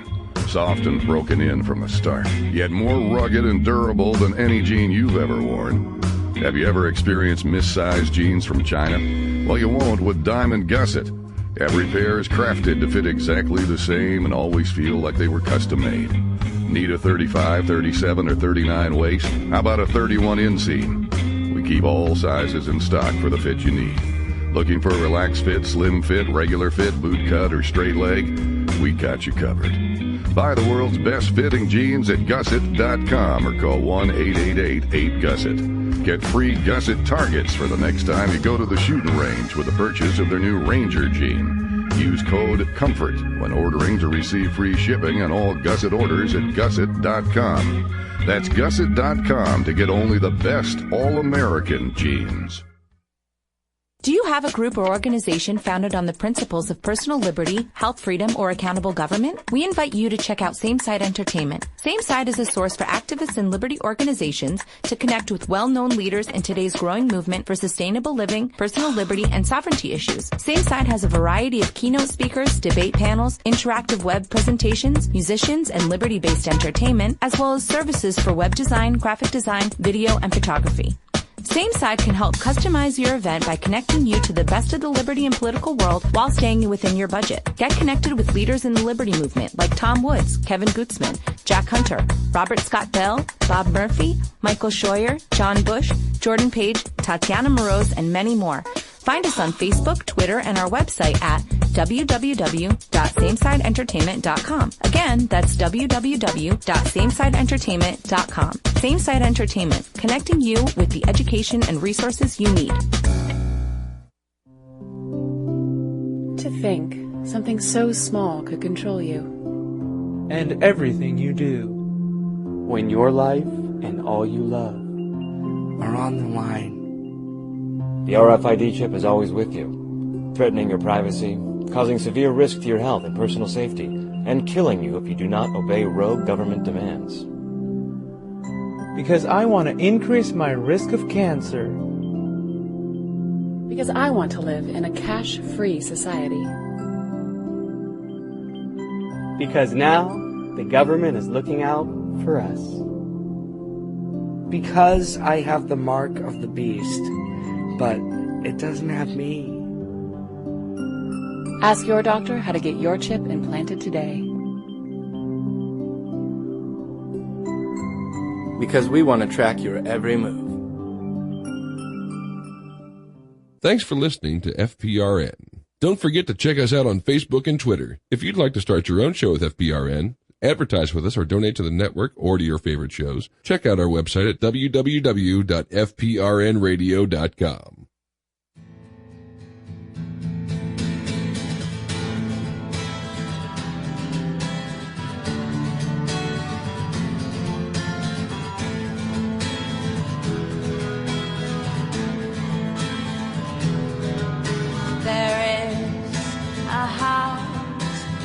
And we're back on CopBlock Radio Show.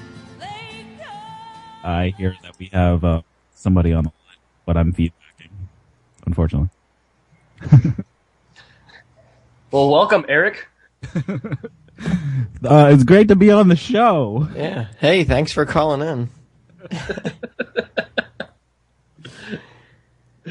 I was just trying to bring us back, like nothing had happened, like I didn't even show up, but you guys totally blew it. But yeah, the your mic kind of blew it for me it was anyway. Kind of so. fading in and out. Yeah. All right. So somebody tells me we have somebody on the line. So who's the somebody that we have the somebody from? We got Jonathan from Georgia CopBlock. Is Jonathan with us? I think the line's messing up. Oh, there we go. We got you. Yeah, cool. All right. So I got some interesting things going on in my neck of the woods here. Go for it. We'll give you like 5 minutes. All of you heard. Okay, cool. I'm not sure if you guys heard about the DeKalb County Police Department been fucking up here lately. First, they perform a warrant on the wrong house, okay? Then, not even, maybe a few weeks later, they shoot a 16-year-old teenager that was skipping school and claiming it was a misfire. All right? Now, just Friday, these officers got caught in the drug ring. I'm like, when are the folks going to wake up in America going to realize you can't trust your government? You know what I mean? When is the time to overthrow the government that we have? Now, were they the ones who were filmed breaking into the wrong house? Like they yelled out the address, and then the guys were like, "This isn't even that address." Yes, that's the one. That's when I first got locked on to them. So what? And then you said a 16-year-old got shot. Yeah, there was a burglary that happened. I believe it was on the other side of town. All right, and a kid was on the other side of town. They was looking for the robbery suspect, and then this kid ran because he was skipping school. He saw the police. He ran, and a police officer shot the kid. Just shot him, claiming it was a misfire on his pistol. I'm sure it was a misfire because the greatest safety you have is your trigger finger. So, I haven't really seen a service weapon discharge on its own, assuming they're carrying like a Glock or something, and you can friggin' drop those 100 feet and they won't go off. Shot in the arm. So the officer was aiming. It was a canine officer. He was aiming at this kid, right? And he was wounded in the arm. He was shot in the arm.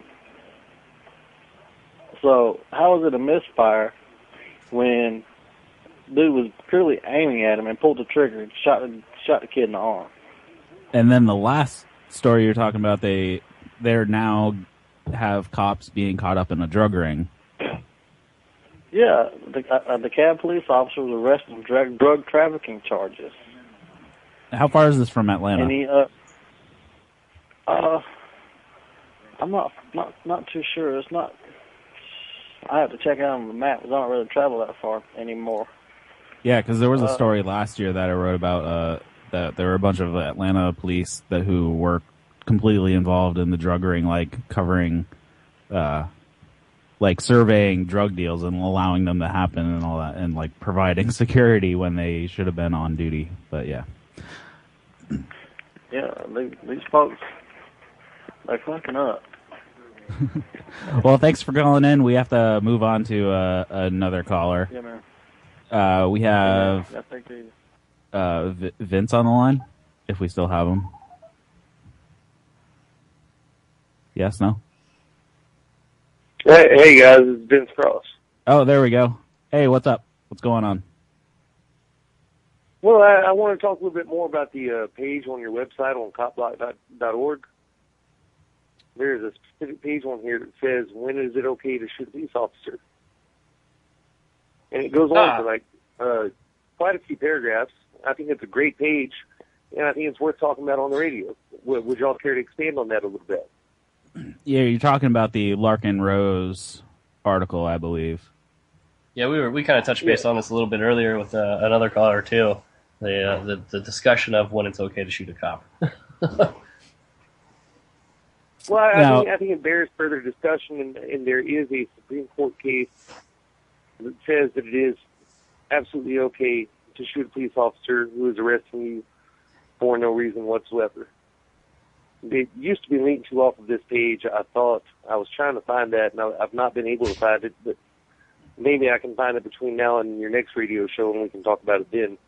Yeah. Oh, no, if you want to talk about it now, it's fine. We're down to discuss it. There's been a bunch of controversy lately because Chris Canwell Chris Canwell wrote a article on his blog, which was then cross-posted onto CopBlock, which essentially said the same thing, that eventually,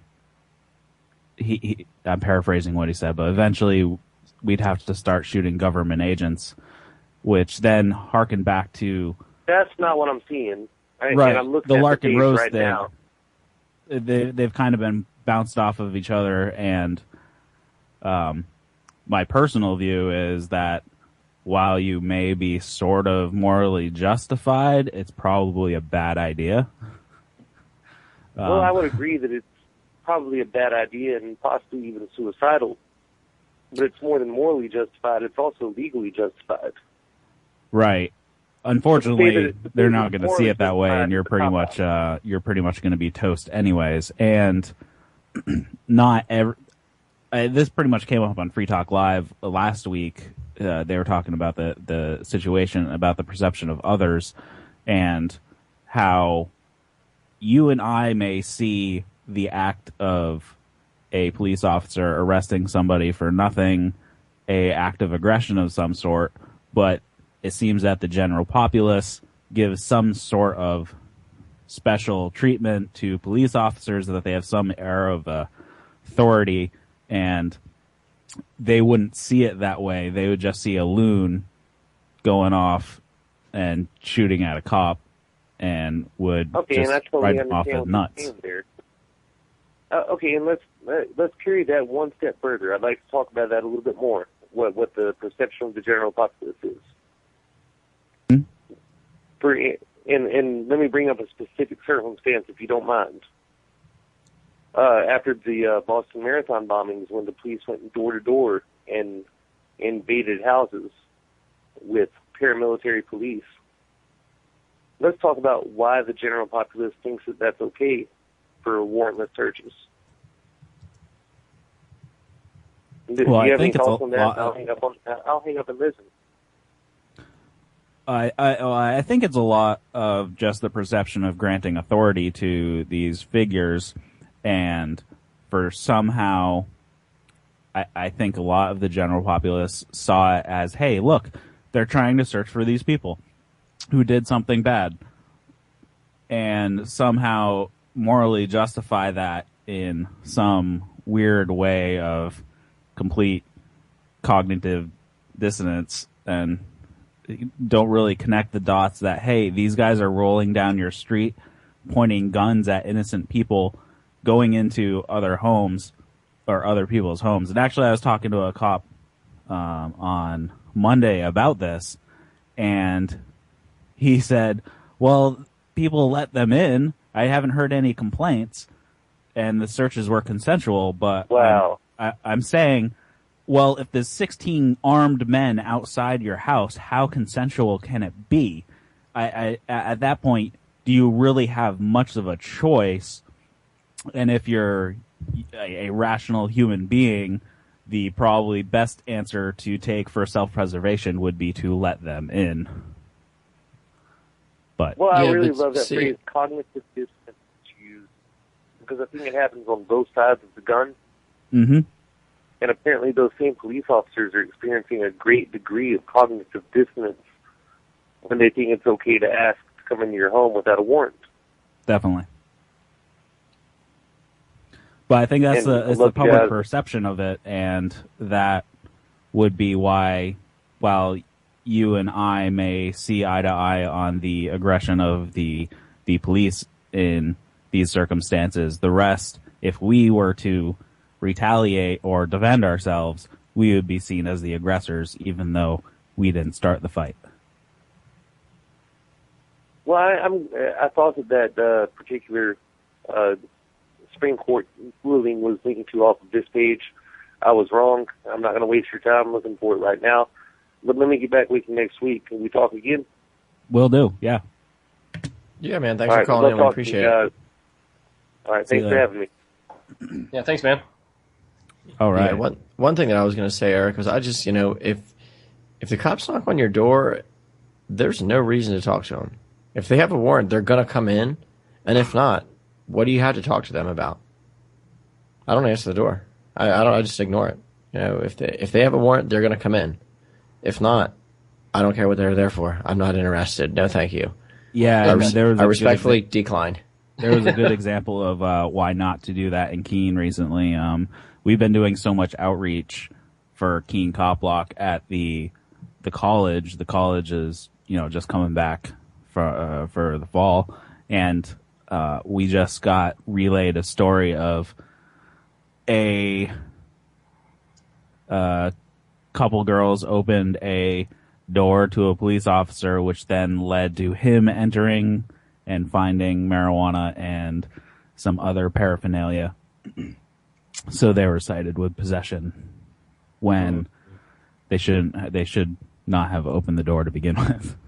Yes. So we there's more to that story. We're looking into it, so I may have more on that next week. It's pretty crazy, and I don't think 12 minutes will cover it. So since we got you here finally, Eric, tell us what happened not last week, week before. You had some exciting stuff happen. Yeah, in short, I fucked up. I broke rule number 1 of cop blocking, which is record everything. Mm-hmm.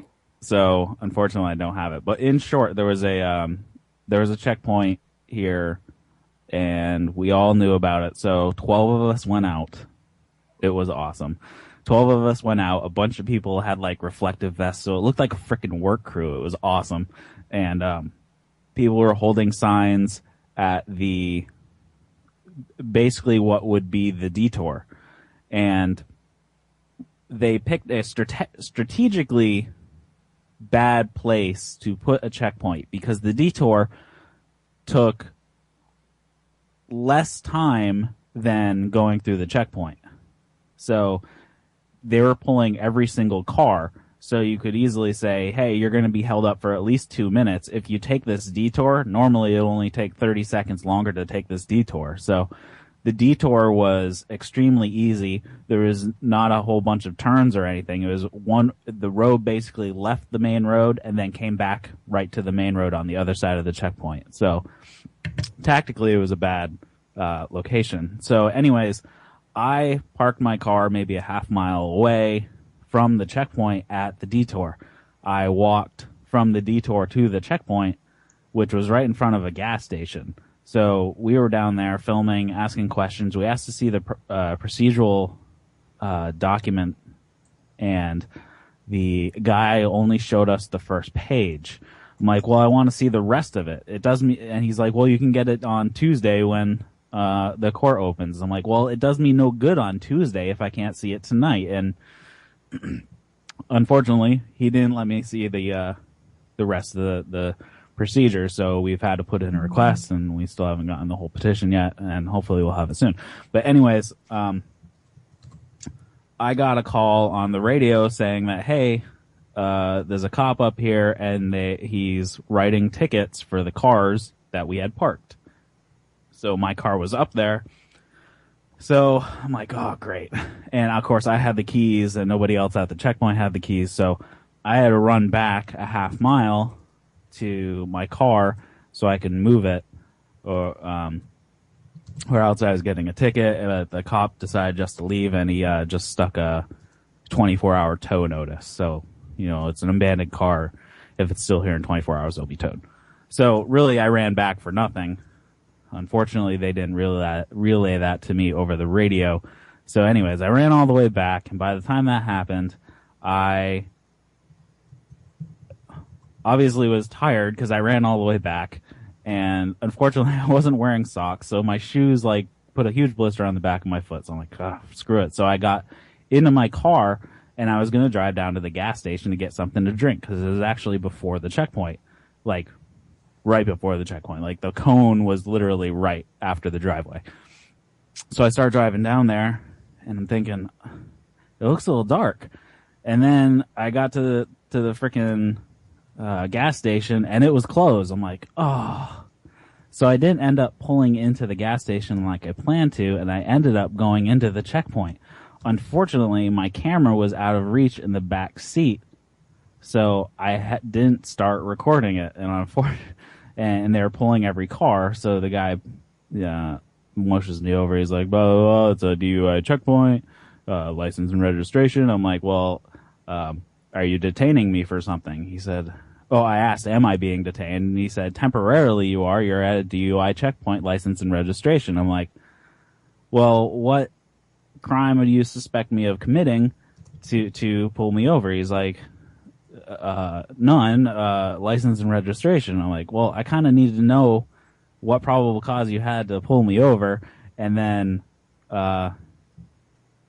he asked for license and registration again, and then I said, well, I really need to know if I'm free to go or if I'm actually being detained for a crime. And then he opened my door and arrested me. It was 31 seconds from contact to when I got arrested. So I got arrested for failure to obey, though I don't know which actual law I'm being charged with because they gave me no paperwork. So you didn't get any paperwork? All I got was the bail paperwork, but it didn't cite the law that I was actually being. It just said failure to obey, Class B misdemeanor. That was it. It didn't actually say what statute I was actually being charged with or arrested for. So in New Hampshire, there's a law that a cop can request if you're driving, a cop can request your license and registration. You have to produce it. I did not say no, I would not produce it. And I just hadn't gotten that far yet. I was trying to ascertain the situation on what probable cause he had to pull me over. And I'm thinking, well, this is a DUI checkpoint, so why the hell are you asking me for license and registration as the first thing out of your mouth? Why aren't you asking about drinking? Which I thought was kind of odd. And then Garrett Ian drove through with Ian Freeman's car, which is an old police cruiser, which still sort of says police on the side from the goo that got taken off. And so he drove through in Ian's car.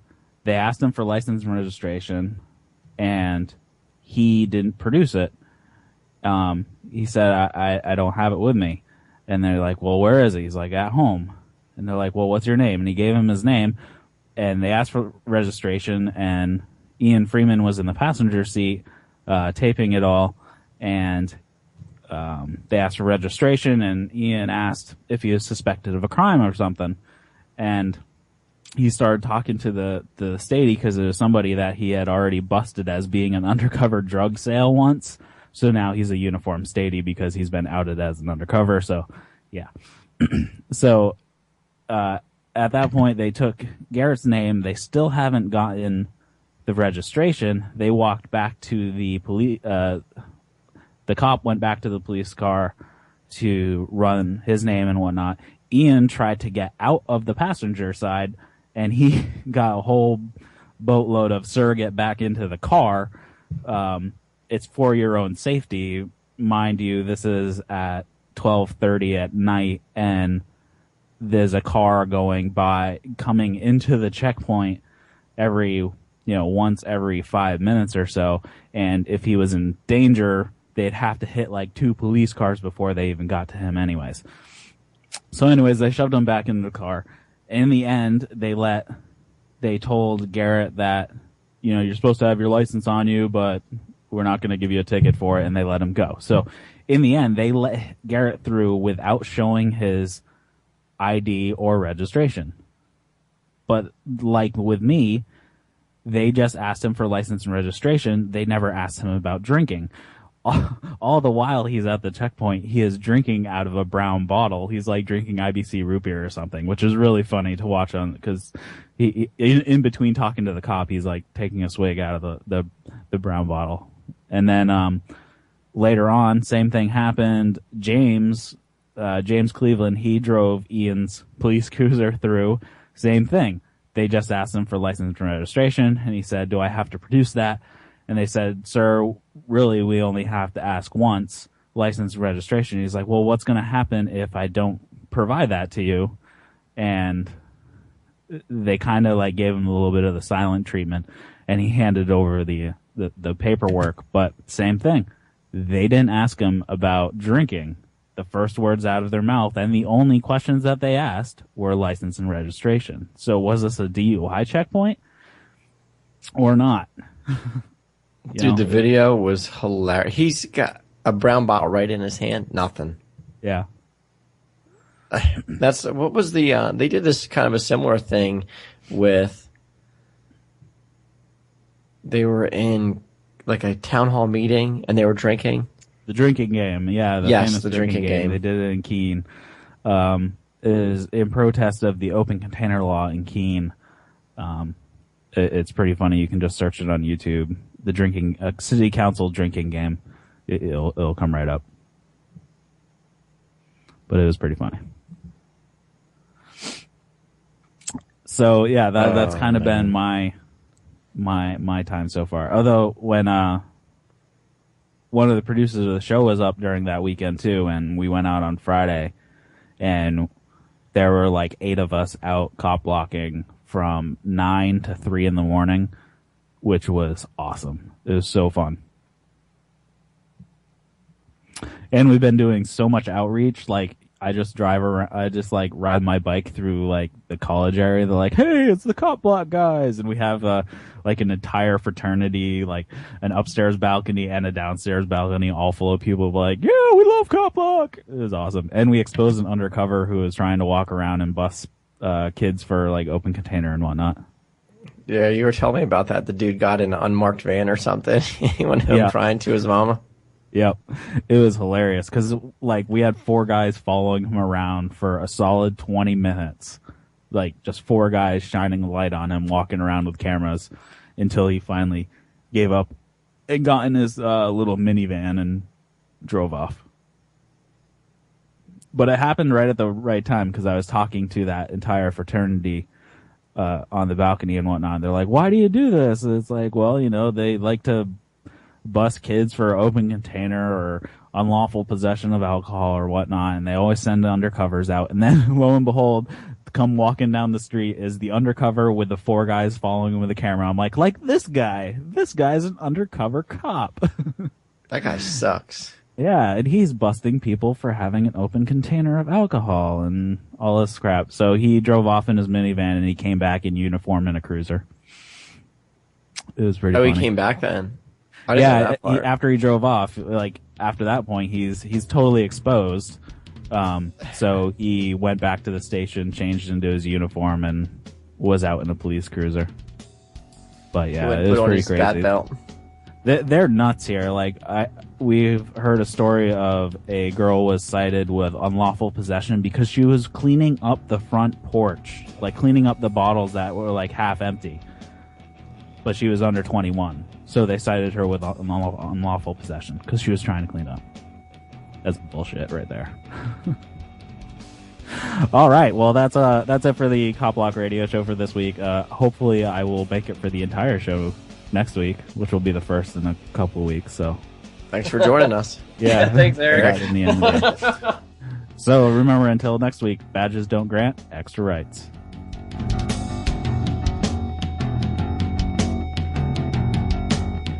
Thanks for listening to FPRN. Don't forget to check us out on Facebook and Twitter.